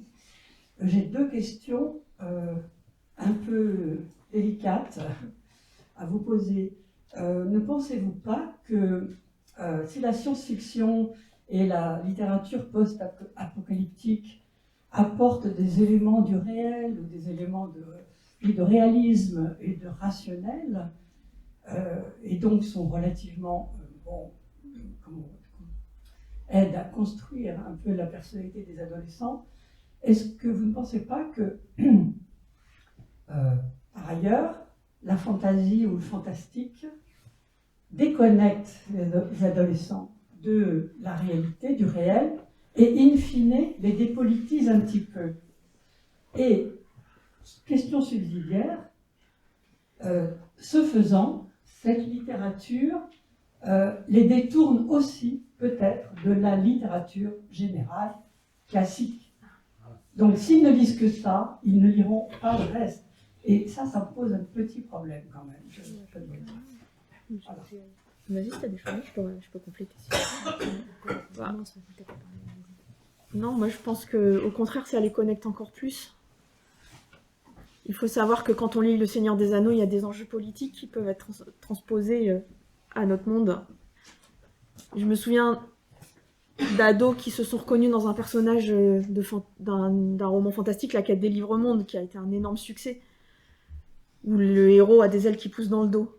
Et ils ont tous compris que c'était aussi une métaphore du corps qui change à l'adolescence, et les responsabilités qui lui viennent, puisqu'il a un monde à sauver, du passage à l'âge adulte, avec les responsabilités, et le héros qui veut pas avoir ses responsabilités, parce qu'il a 16 ans, il a sa vie peinarde de lycéen, et d'un seul coup, il a un monde à sauver. Et qu'est-ce que c'est que la responsabilité? Et quand on a ce pouvoir-là, qu'est-ce qu'on en fait? Est-ce qu'on décide d'en faire quelque chose de bien ou quelque chose de mal ou de moins bien? Et ça remet en question justement toutes les questions qu'un adolescent peut se poser sur lui-même, sur sa transformation, sur sa progression vers l'adulte, vers l'acquisition de cette conscience de la responsabilité, de qui on est par rapport à l'autre. Et je trouve que c'est hyper important, et justement le fait que ce soit dans l'imaginaire, ça permet aussi d'aborder ces sujets sans les dramatiser, sans en faire quelque chose de pathos, de « oulala, attention, vous allez voir, c'est dur d'être un adulte, vous allez devoir travailler, payer vos factures et vos machins et vos trucs, et vous allez devenir parent et vous allez avoir la responsabilité de vie ». Non, on aborde tout ça à travers justement une aventure qui va complètement dédramatiser et leur permettre d'aborder ces changements dont ils parlent en rencontre scolaire. Tous ces sujets-là, ils me les posent. Et d'un seul coup, ça rend les choses importantes, essentielles, sans être dramatique. Et ça, je trouve que c'est hyper important. Et pour ce qui est de la littérature générale, alors pour moi, je ne vois pas pourquoi ça les détournerait de ce genre de littérature. Un gamin qui aime lire, il lit. Voilà. Et si jamais il n'aime pas lire et que c'est ça qui va les faire lire, pour moi, l'essentiel, c'est qu'ils lisent. Est-ce que on est obligé d'aimer toutes les littératures? Je ne pense pas. Et si déjà on peut pousser les enfants, les jeunes à lire parce que ce qu'ils aiment c'est de l'imaginaire, eh ben tant mieux. Et après, peut-être plus tard, à l'âge adulte, parce qu'ils auront pris l'habitude d'ouvrir un livre, ça va aller les pousser vers d'autres genres de littérature. Mais s'il faut qu'ils commencent par là, qu'ils commencent par là. Pour moi, il n'y a pas de qualité de dire cette littérature elle est meilleure ou elle est plus importante ou elle est moins bonne ou elle est moins importante. On se plaint que les jeunes ne lisent plus. Déjà, c'est pas complètement vrai parce que quand on voit le nombre de gamins qui ont salon du livre, ils lisent quand même. Mais il y en a qui ne lisent pas, qui n'ont pas accès aux livres, soit parce qu'ils sont dans des familles qui ne sont pas des lecteurs, soit parce que ils ont déjà une difficulté à aborder un texte, et quand c'est de la littérature classique, avec une écriture qui a quand même vieilli, il faut dire ce qui est, ça leur parle pas, parce que c'est pas écho avec leurs propres problématiques modernes, et que si déjà on peut leur parler de choses modernes, qui les fait rentrer dans l'aventure, qui les fait rentrer dans la lecture, pour les pousser à ouvrir plus tard des romans classiques, et ben si c'est la voie qu'ils doivent emprunter, qu'ils l'empruntent. Et je pense que l'essentiel c'est qu'ils lisent. Et qu'il n'y a pas d'ostracisme à avoir sur un genre littéraire par rapport à un autre. J'ai une jeune femme même maintenant, qui est venue me voir en salon, j'étais là à l'automne à Toulon, et qui m'a dit, qui est venue me voir, qui m'a fait « Je vous remercie, parce que vos livres, je n'aimais pas lire, et j'ai commencé par vos livres, donc science-fiction, imaginaire, et aujourd'hui, je fais des études de littérature classique ou moderne, ou je sais pas quoi, mais en tout cas, elle était dans la littérature, donc j'imagine qu'elle ne lit plus pas que de la science-fiction aujourd'hui, mais elle me disait collégienne, je n'aimais pas lire. Et c'est presque qu'on l'a forcée avec un de mes romans qui s'appelle Les Clés de Babel, qu'elle a adoré. Donc elle a enchaîné sur un autre 2 mois, puis un autre 2 mois, puis d'un seul coup, elle s'est dit, j'ai fini 3 romans de plus de 300 pages, je peux lire, et finalement j'aime ça. Et elle a enchaîné sur autre chose, sur autre chose, sur autre chose, sur autre chose, jusqu'à se retrouver à l'université à étudier les lettres. Et si on peut déjà avoir ce rôle grâce à l'imaginaire qu'on leur offre, on a fait l'essentiel. Peu importe le genre. Mais je vous le assure, peut-être que vous en rencontrez pas autant que moi des jeunes, mais je peux vous dire qu'il y a un nombre de cas de figure identiques à celui-là que j'ai croisé jusqu'ici, c'est énorme. Le maître que j'étais, que je suis, que j'étais, approuve totalement ce que vous dites. Merci. Le contraire aurait été dangereux. Non, la corporation est également payée par les contribuables pour enseigner la littérature classique et complètement en avant. C'est la fonction patrimoniale. Oui, vous avez évoqué la notion d'avatar. Alors en ce moment à la télé, on entend beaucoup parler d'un monde virtuel où on pourrait créer son propre avatar via le méta de Google. Donc on se verrait évoluer sur son écran. On pourrait, par exemple, créer l'avatar de son patron et inventer des discussions entre son patron, entre son avatar et l'avatar de son patron. Alors, je voulais savoir si si ça résultait d'une évolution de la technologie ou alors si c'est déjà dans les livres de science-fiction. Ça, c'est bien dans les livres, je pense. Oh, c'est déjà dans les livres depuis oui, longtemps. ça, je pense que vraiment, c'est dans des livres déjà, oui. Ce genre de choses, c'est typiquement des choses que la littérature a explorées déjà. Mais Oui. c'était dans l'imagination. Oui, Alors que sans doute. maintenant, Parfois, il y a ça des sera décalages. sur écran, quoi. Oui. On pourra- Ça peut être des décalages plus ou moins longs entre. Parfois, ça passe à côté complètement, comme disait Ouais. Karina, et puis parfois. Non, mais On a si on reprend le cas de Star Trek, où dans les séries modernes, ils ont ce qu'on appelle l'holodeck, où ils inventent, comme ils sont dans l'espace pendant 5 ans et que ils sont enfermés dans ce vaisseau spatial, ils ont un holodeck qui va créer un monde virtuel dans lequel ils peuvent se retrouver dans une forêt, marcher au bord d'une rivière, qui est ultra réaliste. C'est dans le futur, hein, donc on n'en est pas encore là, mais imaginons qu'un jour on y arrive, et à créer des avatars de gens pour pouvoir diversifier leurs aventures. Donc par exemple, il y a des épisodes où ils se prennent pour Sherlock Holmes, et donc il va y avoir l'avatar de Moriarty qui va arriver, et ils ont des interactions qui sont pas réelles. Évidemment, dans l'épisode, l'ordinateur se détraque et l'avatar devient réel et pose des problèmes, etc. Mais bon, c'est pas le sujet. Mais disons que c'est des choses qui ont été déjà inventées depuis longtemps, de pouvoir créer des êtres hologrammes. Voilà. Et donc ça, c'est des choses qui existent depuis très très longtemps dans l'imaginaire de science-fiction. Ouais. Et si l'avatar peut travailler, est-ce qu'il est payé pour ça?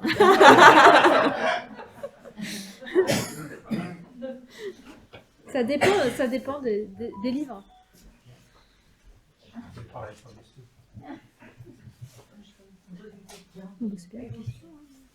Oui, bonjour, merci. J'ai appris des choses ce matin. Je suis complètement naïve là. Je pense même que je m'étais un peu trompée ce matin en venant ici, parce que je suis restée sur un autre monde est-il possible. Donc, je suis dans le concret, je suis dans le... J'allais l'aborder. Voilà. Mais bon, finalement, je prends autre chose. Je suis contente de m'être levée de bonne heure ce matin. Mais pas trop pour rêver, parce que ancienne éducatrice, je travaillais avec des jeunes qui très très très difficiles, limite borderline, comme on dit. Et on avait créé avec des collègues un groupe conte pour justement le conte classique, quoi, hein, y compris les contes homériques. Et puis, je me rappelle plus comment il s'appelle. C'est pas Aladdin, mais c'est. Enfin bref. Et quelle différence, ma question, ce serait, il me semble que le conte permettait d'échapper au réel.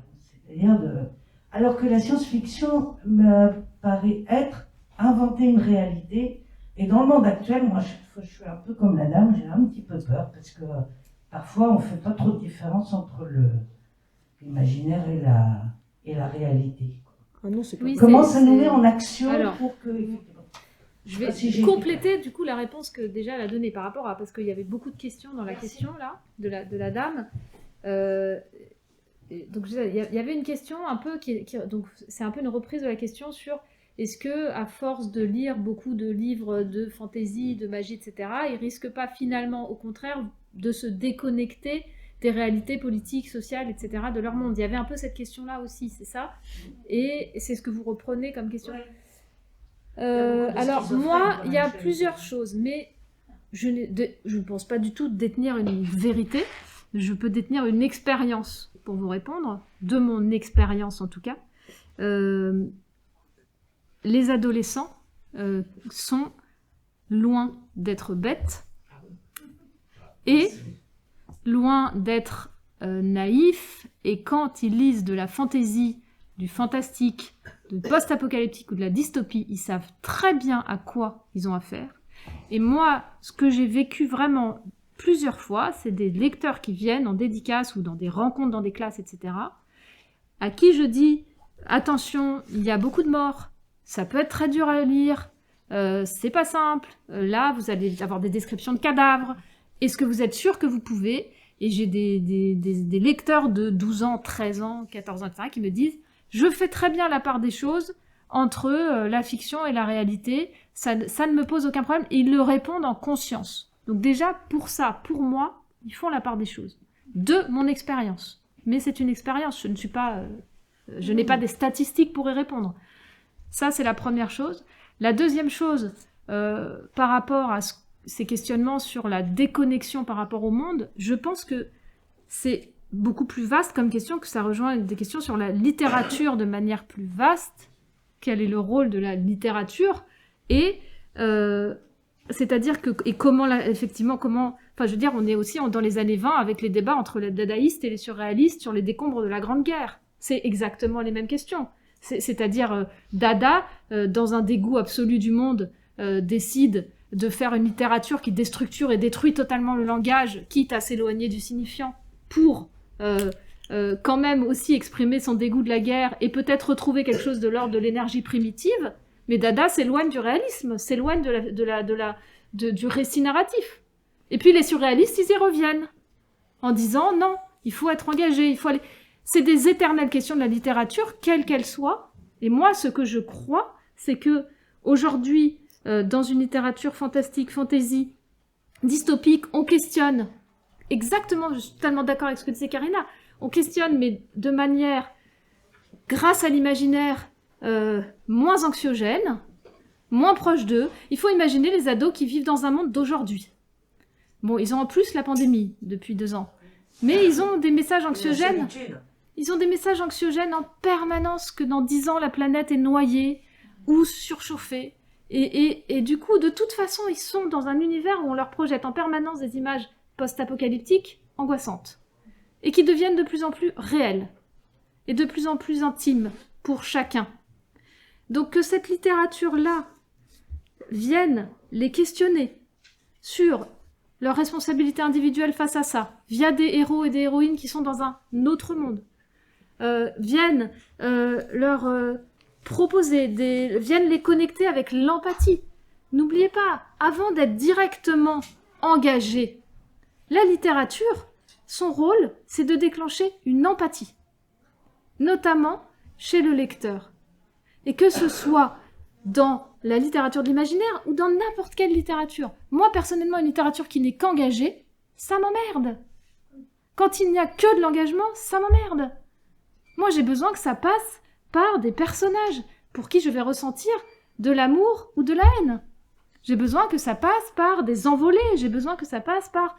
ou un style, quelque chose qui m'embarque, qui est au-delà de l'engagement pur. Donc, pour moi, ces questions, elles rejoignent toute littérature, et le fantastique et la fantaisie, c'est la même chose. Et ça les questionne intimement via des personnages envers qui ils ont de l'empathie. Et ça suffit à les connecter avec des questionnements sur leur propre monde. Ça. Ils font des liens. De toute façon, les liens, ils les font.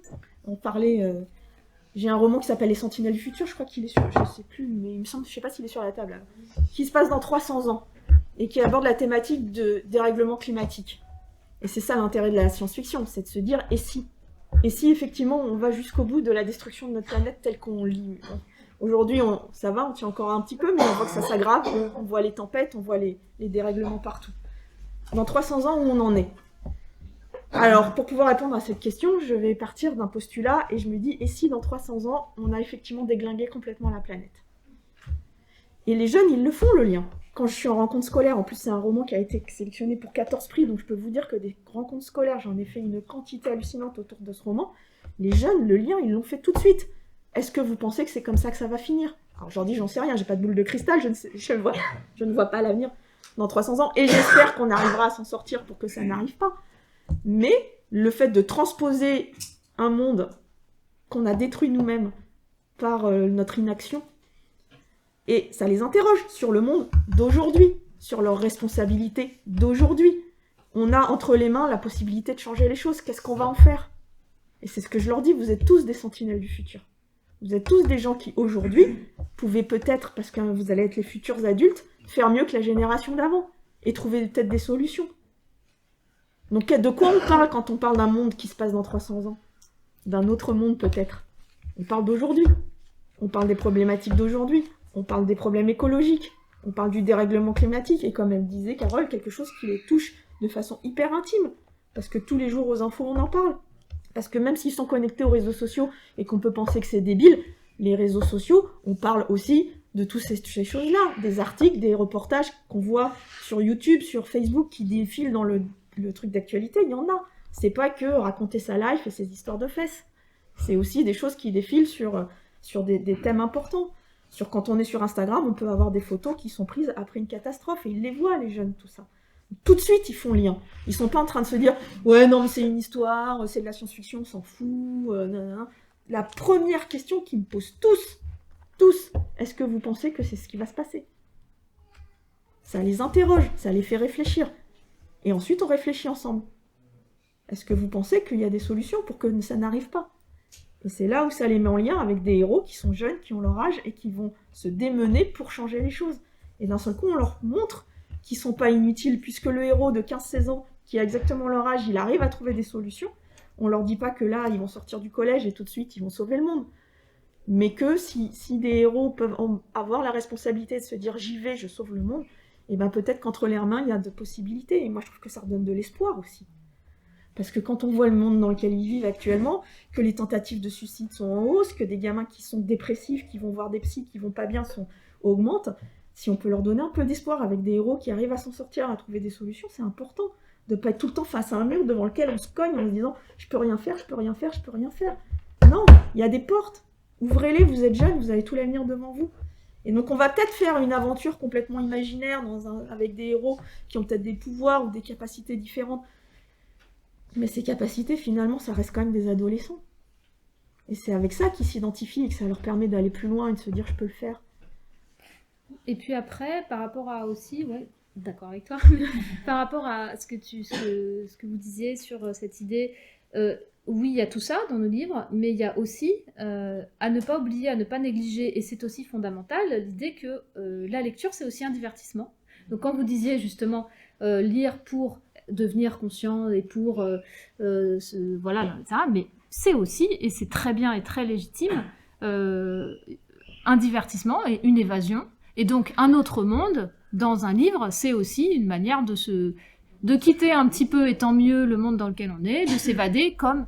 Et là, pour le coup, ce qui est intéressant dans cette littérature, c'est ce que disait Ken Loach sur le cinéma, c'est ce que font très bien les anglo-saxons, c'est un divertissement intelligent. C'est qu'en France, on a parfois une petite tendance à séparer le divertissement populaire, méprisable, du propos intelligent. Et les anglo-saxons, ils savent très bien faire le divertissement intelligent. Et nous, dans notre littérature, c'est ce qu'on essaye de faire. C'est du divertissement. On le lit à tous les niveaux qu'on veut. D'ailleurs, les enfants, les jeunes, quand ils me demandent si je veux faire passer un message dans mes romans, je leur dis, bah écoutez, à la base, ce que je veux, c'est raconter une histoire. Il y a peut-être un message. Si vous l'avez vu, tant mieux. Si vous l'avez pas vu, c'est pas grave. L'essentiel, c'est que vous ayez passé un bon moment de lecture.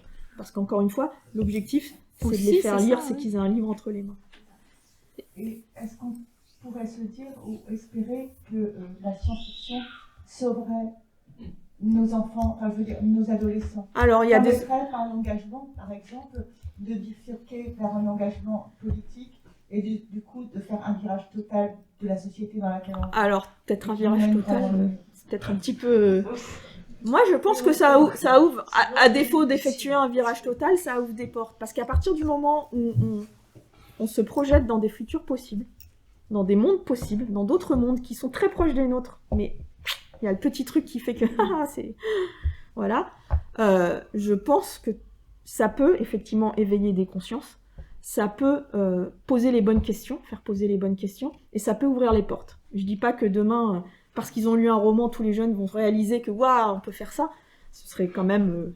ou alors je sais pas quelle la portée du roman pour en arriver à ça. Mais en tout cas, ce qui est sûr, c'est que ça fait poser des questions, ça ouvre des portes de réflexion. Et je pense qu'effectivement, de se poser la question, de se dire, par exemple, les débats sur la manipulation génétique. On va parler de manipulation génétique. C'est de la science-fiction, on écrit un roman dans lequel il y a eu des manipulations génétiques. À partir du moment où on se pose des questions en disant, ben voilà, si on pousse ça jusqu'au fait de manipuler l'humanité jusqu'à un certain point, est-ce que c'est éthique? Est-ce qu'on a raison? Et en imaginant des mondes dans lesquels on l'a fait, ça peut aussi, aujourd'hui, pour proposer des limites qu'on peut imposer en disant mais regardez, effectivement, si on imagine qu'on va jusque-là, est-ce que c'est ça dont on a envie? Et rien si on l'imagine pas, on peut pas en imposer les limites. Toujours. C'est-à-dire que c'est comme les lois qui sont créées, on se dit, bah voilà, l'homme peut tuer, on va dire, il faut pas tuer, et puis on va imaginer tout ce que l'homme peut réaliser de pas bon pour lui dire, bah évite de le faire, quoi. Du coup, on peut dire que la science-fiction peut avoir une portée philosophique. Ah, mais il y a plein de romans, Mais pas que ça, presque quasiment que ça d'ailleurs. Pas forcément. Mais entre autres. Il y a une portée qui peut être aussi sociale, qui peut être aussi éthique, qui peut être philosophique. Alors il y a des romans de science-fiction qui sont purement de l'amusement, et c'est très bien, parce que comme le disait Carole, il faut aussi que ce soit du loisir, la lecture. On n'est pas là aussi pour être tout le temps dans une démarche intellectuelle à 100%. Je pense que l'homme, si on fait de la musique, si on fait de la littérature, si on fait de la peinture, c'est aussi pour l'esthétisme, pour le plaisir, pour s'évader de notre monde, et que la littérature, au même titre, doit être là pour nous offrir des choses aussi agréables, des sensations agréables, des moments d'évasion, des moments de ce qui est autour de nous n'existe plus, comme quand on a des frissons en écoutant la musique. Mais il y a des tas de romans où il y a une vraie réflexion. Et comme je le dis aux enfants que je rencontre, si vous l'avez vu le message, tant mieux. Et en général, mes romans, pourquoi est-ce qu'ils sont sélectionnés? C'est parce que aussi, il y a ces messages et que les profs et documentalistes se disent, ah bah là, on a des débats qu'on peut organiser avec les enfants. Donc quand l'auteur va venir ou l'autrice va venir dans notre établissement scolaire, ça va être l'occasion de pouvoir faire ce débat. Et même si je viens pas, ils l'ont entre eux. Ils en discutent, etc. Mais comme je leur dis, si déjà vous avez passé un bon moment de lecture, c'est déjà parfait, parce que c'est un peu l'objectif premier d'un livre, je trouve. Et après, s'il y a les débats qui peuvent naître de ce qu'on a écrit en trame, parfois très évidente ou parfois un peu plus masquée, tant mieux. Et c'est ça tout l'intérêt, c'est ce que je vois. J'ai rencontré plus de 10 000 élèves depuis que je fais toutes ces rencontres scolaires. Et je peux vous dire que des débats sur des sujets vraiment sérieux et importants à partir de livres de science-fiction et de l'imaginaire, on en a eu une très grosse quantité. Sur l'écologie, sur... J'ai écrit une duologie young adulte qui s'appelle La Symphonie des Abysses, qui ne parle que justement de tout ce qui peut être interdit, de tout ce qu'on peut empêcher de faire. On empêche les gens de chanter, on empêche les gens de se toucher, on empêche les gens de s'aimer. Alors c'est poussé à l'extrême, mais de se dire voilà, on est dans un monde où tout est interdit, et on a toutes ces personnalités qui disent non, mais j'ai envie de chanter, j'ai envie d'aimer, j'ai envie d'être libre. Et là, d'un seul coup, c'est le thème de la liberté, c'est le thème du choix personnel par rapport à ce qui on a envie d'être et comment on a envie de s'imposer dans un monde oppressif. Et tout ça, c'est des débats que j'ai avec ces jeunes, et c'est hyper intéressant, parce que ça va au-delà de la lecture, et c'est là où ils ont tout à fait conscience de la séparation entre ce qu'ils sont, la réalité, et l'imaginaire, et en même temps, ils font les liens, ils font les ponts entre ce qu'on veut leur montrer, bah tiens, ça peut vous interpeller, et c'est hyper intéressant, et c'est là où on voit qu'ils sont beaucoup plus futés qu'on veut bien le croire. Et moi, je vais vous dire, je préfère qu'ils lisent de la littérature jeunesse, imaginaire, quoi qu'on en pense, plutôt qu'ils regardent ces émissions de télé-réalité débiles. Franchement, je les préfère avec un livre de science-fiction entre les mains ou un livre de fantasy que à regarder Les Anges de la télé ou je sais pas quoi, là. Il n'y a pas photo. Même s'il y en a qui pensent que c'est de la sous-littérature, tant pis. Mais au moins, ils lisent, quoi. Et ils ont une vraie réflexion derrière. Même quand ils sont au salon et qu'il n'y a pas eu de prof pour les guider, ils viennent me voir et on en parle. Parfois, ils restent devant moi longtemps pendant que je fais la dédicace et on a des vrais sujets de conversation intéressants. Et c'est essentiel. Et ça les fait passer sur ces sujets par des biais imaginaires qui les rassurent, qui enveloppent le dramatique de quelque chose d'un souffle d'aventure, d'un souffle épique qui va un petit peu... voilà, quoi. On n'est pas dans cette espèce de sentiment de oh, c'est horrible, ça va nous arriver, on va tous mourir, voilà, comme on l'a eu quand on a tous été confinés et qu'on était tous dans un état psychologique de se dire ça y est, c'est la fin du monde, les rues sont vides, enfin là on était dans une vraie ambiance post-apocalyptique. Moi, Paris vide comme ça m'a hyper angoissée, je sais pas vous, mais et du coup de se dire bah voilà, on vit une aventure épique avec un souffle d'aventure, un souffle d'évasion qui va faire baisser toute cette pression et en même temps apporter un sujet de réflexion. Ils l'ont cette réflexion. Il ne faut pas les prendre pour des idiots, il ne faut pas croire qu'ils sont limités et qu'ils prennent l'histoire pour argent comptant comme ça, en mode je consomme. Ils sont bien plus futés que ça. Hein. Et ils ne sont pas tous schizophrènes non plus, ils ne font pas la confusion entre le réel et... Mais jamais. Après, il y a peut-être quelques cas, mais là, on part dans des cas psychologiques très particuliers, et là, on est dans l'exception, on va dire. Mais dans la grande majorité des cas.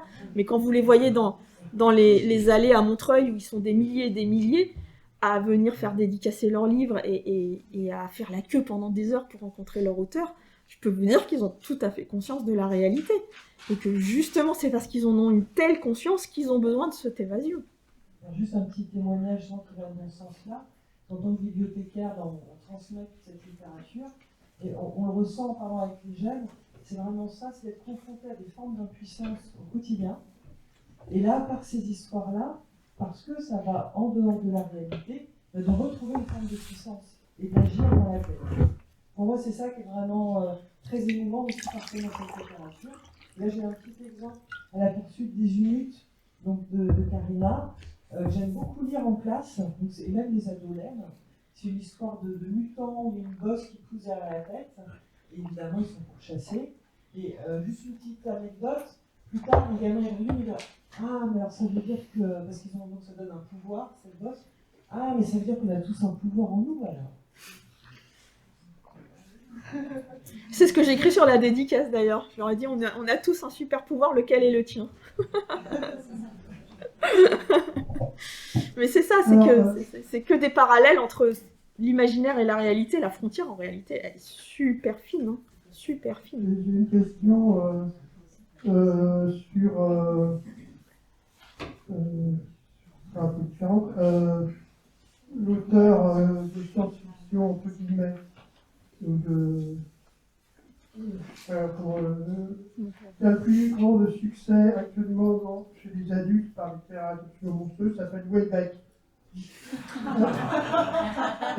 On parle de chiffrage de base, pas non, de chiffrage de base. Donc, or Houellebecq, là, moi j'entends parler de problèmes qui ne sont pas du tout, assez peu, ceux qui sont évoqués par Houellebecq. Donc, est-ce que ces problèmes, au fond, ne sont pas un peu tabous? On est seulement dans climatique, manipulation technique, tout ce que j'ai entendu, dans tout ce que vous avez dit. Et donc, est-ce que vous n'êtes pas dans... Or, ces problèmes que Houellebecq évoque à sa façon, que je ne trouve pas toujours positive, hein, c'est clair, mais qui taraudent notre société, et peut-être pas notre jeunesse, je n'en sais rien, je ne veux pas le penser. Est-ce qu'ils ne sont pas un peu absents, parce que c'est peut-être trop délicat, dans ces textes que je peux...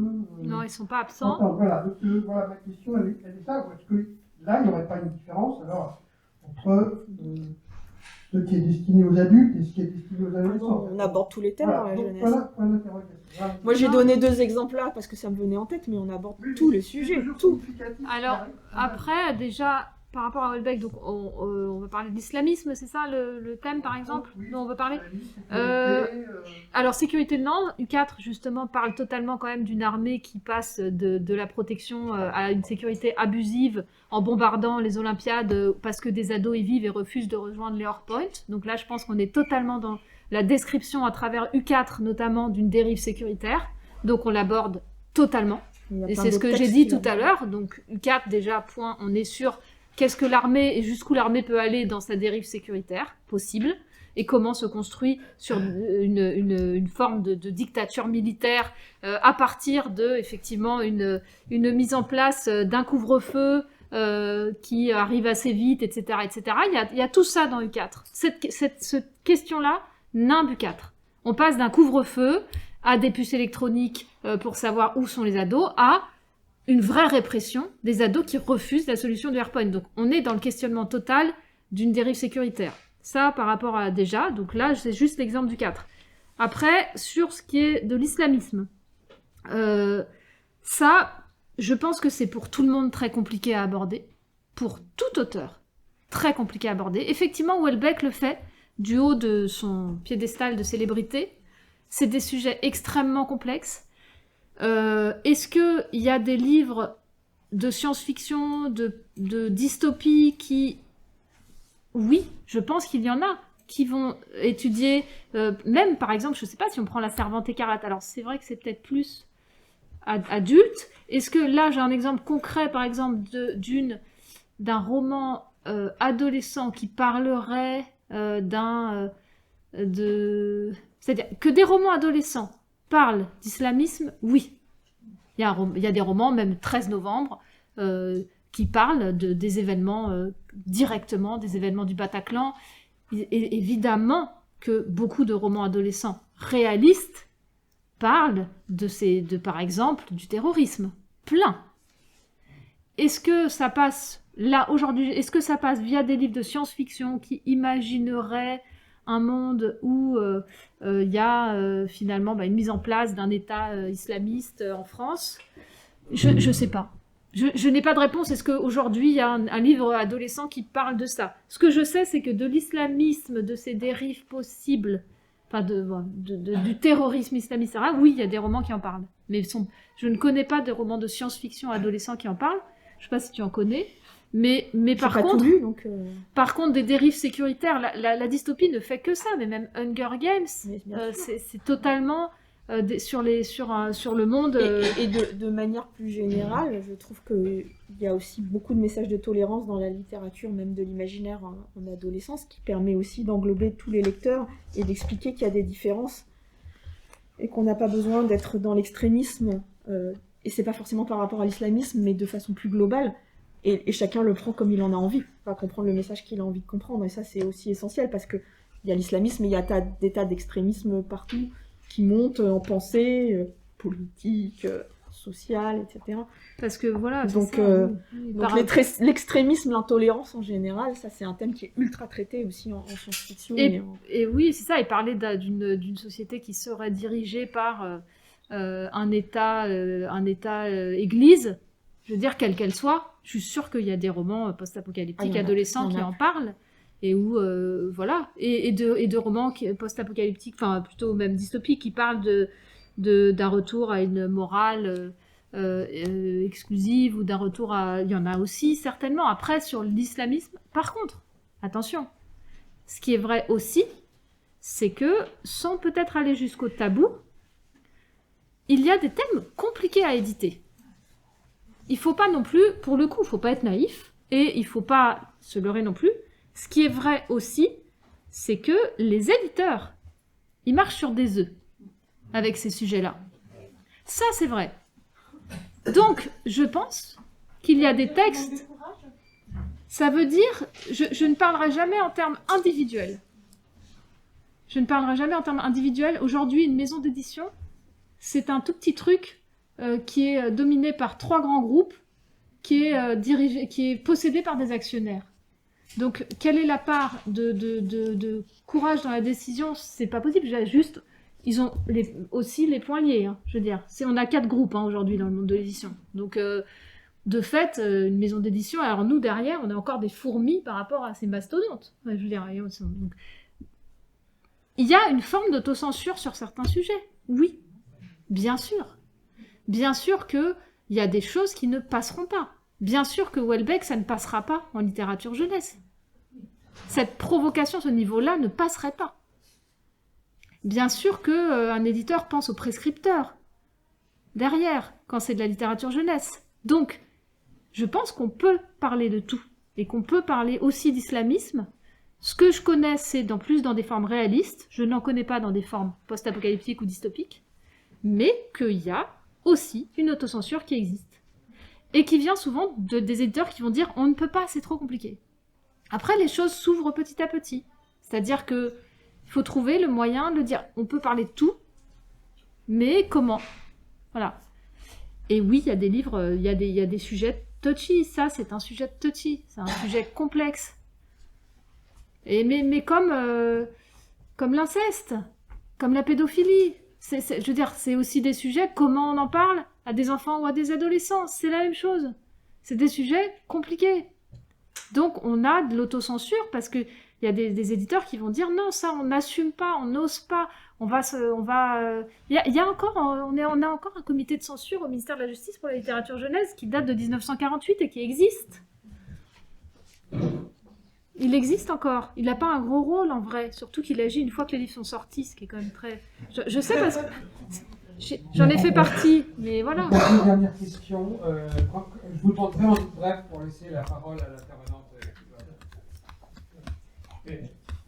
Enfant, j'ai commencé par les livres de la comtesse de Ségur, et ensuite j'ai continué par les romans de Jules Verne, qui comprennent quelques invraisemblances, mais qui font beaucoup rêver. Moi, il y a quelqu'un qui a dit partir du réel et aller à l'idéal. Bon, il y a justement, pour essayer de changer la société, il faut connaître cette société, connaître la réalité des choses. Et je pense que la science-fiction est un peu en dehors du réel, par définition. Donc, voilà ma question, c'est pour essayer de changer la société, il faut, c'est peut-être le but de la science-fiction, mais c'est pas mon but personnel. Mon but personnel et le but que je voudrais que les autres personnes aient, ça serait de partir du réel pour aller à l'idéal. Votre question. Ma question, c'est quel est le but de votre des livres de science-fiction. Ça dépend. Un autre monde est-il possible? Un autre monde est-il possible? C'est je dis, il faut partir de la description de la société, c'est tout. C'est quoi ce il faut? Alors déjà, je pense qu'il faut rien du tout. Je pense que chacun écrit avec un but qui est différent, et il n'y a pas de but précis dans la littérature de science-fiction selon les auteurs. Vous dites qu'il faut partir du réel. Prenons l'exemple d'un de mes romans qui s'appelle Ève, où chacun a une puce dans le cerveau qui permet à des entités, à des intelligences artificielles de voir par les yeux des gens et qui font que dès qu'ils sont agressés, dès qu'il y a un problème, il y a des agents de sécurité qui interviennent directement et tout est filmé. Du coup, il n'y a même plus de tribunal, ils sont jugés de toute façon coupables directement puisqu'on a les images, on a la preuve instantanée. La question qui se pose, c'est, parce que dans le roman, du coup, la criminalité a énormément baissé puisque tout le monde est surveillé grâce à cette puce. Est-ce qu'il vaut mieux une société ultra surveillée ou il vaut mieux une société où on se sent en sécurité? Et je n'y réponds pas, je n'en ai pas, j'ai pas la réponse. Qui je suis, moi, pour avoir la réponse? Mais par contre, quand les gamins ils lisent cette question, ils se la posent. Parce qu'on est surveillé. On n'a peut-être pas encore plus dans le cerveau, mais on a notre téléphone qui nous traque, on a tous les cookies qui regardent ce qu'on regarde sur Internet, et puis dès qu'on va sur un site, pouf, on a la publicité. J'ai voulu acheter un nouveau canapé, je regarde les modèles sur Internet, et après, j'ai tous les sites Ikea, machin et autres qui m'envoient leur pub pour leur canapé. Parce que j'ai tapé le mot-clé canapé. Donc on n'a pas encore la puce dans le cerveau, mais on est surveillé. On est surveillé. On l'accepte, ou on fait semblant de ne pas le voir. Voilà, il y en a qui ne l'acceptent peut-être pas et qui arrivent à vivre sans tous les trucs modernes, etc. Et c'est un choix, et je le respecte aussi bien. Mais voilà, je pars de cette idée de dire, la question c'est, est-ce qu'il vaut mieux une société sécurisée ou une société où on est libre? Et je la pose, et je fais le débat. Et j'écris ce roman, et au même moment où je l'écris, je découvre que les employés d'Amazon ont une puce insérée dans le poignet. Oui. Pour pouvoir traquer le mouvement de leurs bras, pour voir s'ils bossent au bon rythme. Et que si jamais le bras s'arrête de bouger, ça veut dire qu'ils ne sont pas en train de travailler. Eh ben, est-ce que je ne suis pas en train, finalement, avec un roman de science-fiction qui parle d'intelligence artificielle, de gens connectés par des puces dans le cerveau, je ne suis pas déjà en train d'aborder le sujet de la réalité. De la réalité d'aujourd'hui, où on met déjà des puces dans les gens pour surveiller leur rythme de travail. Bah oui, c'est ça, la frontière. Bah voilà. Alors, est-ce que c'est mon but de dénoncer ça? Non, je suis pas en train de dire, regardez, Amazon, c'est des méchants, ils ont mis des puces dans les gens. Je fais poser la question au lecteur. Qu'est-ce qui est bien là-dedans? Qu'est-ce que vous en pensez? Est-ce que c'est bien d'avoir une puce dans la tête qui fait qu'effectivement, on risque plus de se faire violer quand on est une jeune fille qui se balade à 2h du matin dans des quartiers chauds, ou on va plus se faire attaquer dans le métro et se faire... Parce que les gens savent qu'ils vont être chopés tout de suite et qui finissent en prison, ils n'ont même pas besoin de prendre un avocat, rien du tout, on a la preuve, tout est en image, hop, en prison direct. Est-ce que ça, c'est mieux? Parce qu'on est en sécurité, parce qu'on peut se promener au milieu de la nuit sans avoir peur, parce qu'on n'a pas peur de se faire attaquer à tout moment. Et elle est où l'intimité? Elle est où la liberté? C'est ça la question que je pose. Et comme je dis, je n'essaye pas d'apporter moi la réponse, parce que je n'ai pas de réponse absolue, je ne suis pas Dieu, je ne suis pas un messie qui arrive avec la bonne parole en disant « c'est moi qui ai raison, regardez ». Mais par contre, d'interroger les gens en leur disant « bah voilà, réfléchissez, peut-être que là, on en est à la puce dans le poignet pour les employés d'Amazon, mais si un jour on en met une puce dans la tête, qu'est-ce qui est mieux ? Posez-vous la question. Posez-vous la question. » Donc oui, on part de faits actuels, on va les exagérer, les transposer dans un truc beaucoup plus poussé qui va faire réagir pour déjà se dire « ah ouais, mais on est quand même déjà en train d'être là-dedans, quoi. On est déjà en train d'être là-dedans. Attention. » Voilà. Et ça, c'est ça la science-fiction aussi. Alors évidemment, au milieu de tout ça, il y a une enquête, c'est une aventure, il y a quelqu'un qui a été agressé, justement. Là, pour le coup, on n'a pas les images, donc ça entraîne toute une enquête. Et ça entraîne toute une réflexion aussi sur ce qu'est l'humanité. Mais, donc c'est enrobé d'une enquête qui va passionner les jeunes. Mais n'empêche qu'effectivement, encore une fois, les rencontres scolaires que j'ai pu faire autour de ce roman, ils me la posent la question. Et ils me demandent mon avis. Et je leur dis, mais moi, j'ai pas la réponse. Mais vous, qu'est-ce que vous en pensez ? Et du coup, ça les oblige à réfléchir. Et à voir aussi quelles sont leurs propres limites de ce qu'ils sont prêts à accepter, tolérer. Et c'est ça qui est intéressant. C'est pas d'avoir la parole absolue, genre, il faut, moi je vous sors la vérité. Parce que là, on tombe dans des dérives, justement, extrémistes. Hein. C'est de dire, voilà, moi je vous propose une histoire où j'ai poussé jusqu'au bout la surveillance par puce électronique. On n'en est pas encore là, mais ça commence. Maintenant, de quoi on a envie dans la société ? Voilà. Et c'est là où c'est super intéressant, c'est qu'il ne faut pas croire que, oui, on écrit une enquête, il y a des intelligences artificielles, c'est le futur, c'est la science-fiction, non, on va poser aussi des vraies questions. Et c'est là où ça devient passionnant, parce que d'un seul coup, le débat il s'ouvre avec ces jeunes, et c'est là où on voit qu'ils ont une réflexion qui peut être très très poussée, et qui sont intéressants, parce que d'un seul coup, le débat il naît, et on a des arguments, il y en a qui sont contre, il y en a qui sont pour, il y en a qui disent, moi je m'en fiche d'avoir une puce dans la tête, je préfère me balader la nuit et savoir que je vais pas être attaqué. Et ok, c'est ton choix, t'as le droit de penser ça. Mais voilà, ça les oblige à réfléchir sur ce genre de sujet. Et c'est hyper intéressant, Mais ça part toujours, effectivement, enfin, pas toujours, mais dans ce cas-là, encore une fois, je vous parle de cas, j'ai aussi écrit des romans qui sont juste des romans pour s'amuser, hein, où on s'amuse et on lit, et il y a des petites aventures et de la magie, et c'est chouette, etc.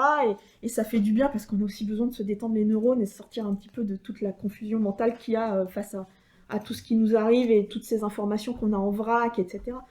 Mais c'est vrai que même à travers l'amusement, le plaisir de lecture, on peut aborder des sujets comme la surveillance, l'intimité, l'humanité, l'écologie, la croyance, la privation de liberté, le choix de qui on a envie d'être, dans son orientation sexuelle, dans ses envies artistiques, dans sa liberté d'aimer, dans sa liberté de s'exprimer, des choses comme ça, pousser les murs, pousser tout ce qui est les interdits. Et c'est là où cette littérature, elle permet de le faire. Parce qu'en poussant à l'extrême des situations, on va interroger sur « Ah ouais, on n'en est pas encore là, mais il ne faudrait pas que ça aille plus loin, quoi. » C'est ça. Oui, je peux prendre un point. Oui. Par rapport à l'âge, donc dans les livres, avec tout ce que vous dites, effectivement, tout le monde les jeunes se servent et il y a une confiance qu'ils en fassent l'usage qu'ils en veulent, d'imaginer, de bouger, de ceci, de ça. Mais vous avez une idée à partir de quel âge ça prend ? La littérature genre fantastique et tout ça ? Mais très tôt. Très tôt. J'ai commencé par des romans. J'en ai un en première lecture qui s'appelle La chaussette de Proust, avec un petit monstre qui vit dans les machines à laver qui mange les chaussettes. C'est pour ça que vous en trouvez plus qu'une après vos lessives. Donc je parle d'un phénomène de société hyper important à travers l'imaginaire. Là, c'est les livres je dirais, éducatifs. Alors que...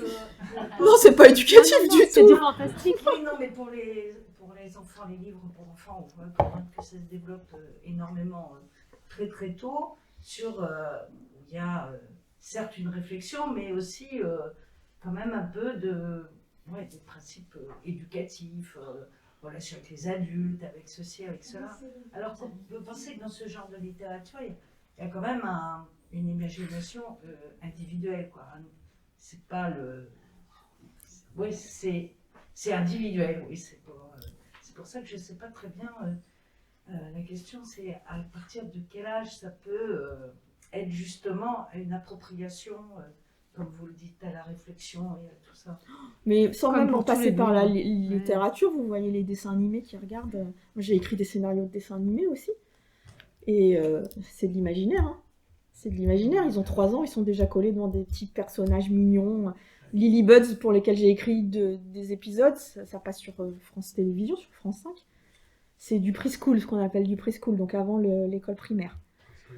Et c'est des petits bonhommes tout mignons, avec, il y en a qui ont des champignons sur la tête et d'autres des fleurs. Ils sont tout petits, ils vivent dans la forêt et ils ont des petits pouvoirs magiques pour améliorer l'état, pour faire pousser des fleurs. C'est très poétique, c'est très joli, mais c'est l'imaginaire, quoi. Donc déjà, à 3 ans, ils sont déjà dans l'imaginaire, rien que par les images qu'ils reçoivent à la télé. Et ensuite, ils vont le retrouver dans les livres, donc ça, c'est vraiment très très tôt. Hein. Mais de la même façon qu'on racontait des contes aux enfants quand...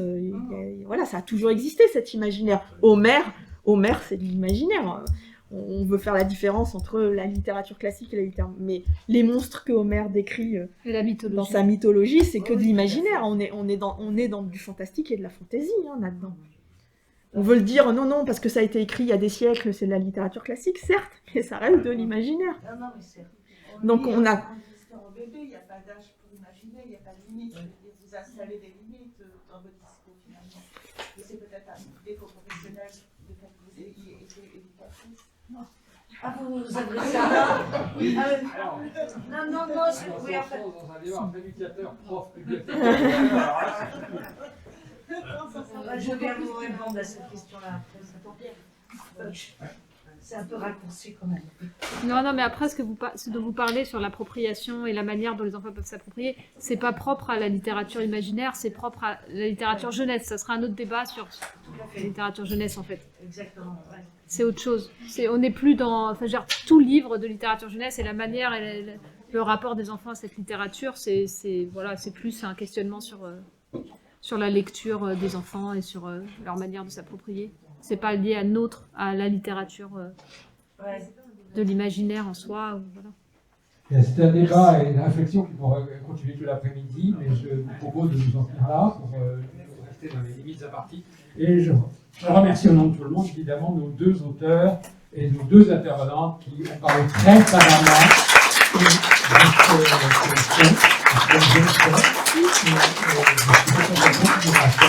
depuis l'intérieur du processus de création.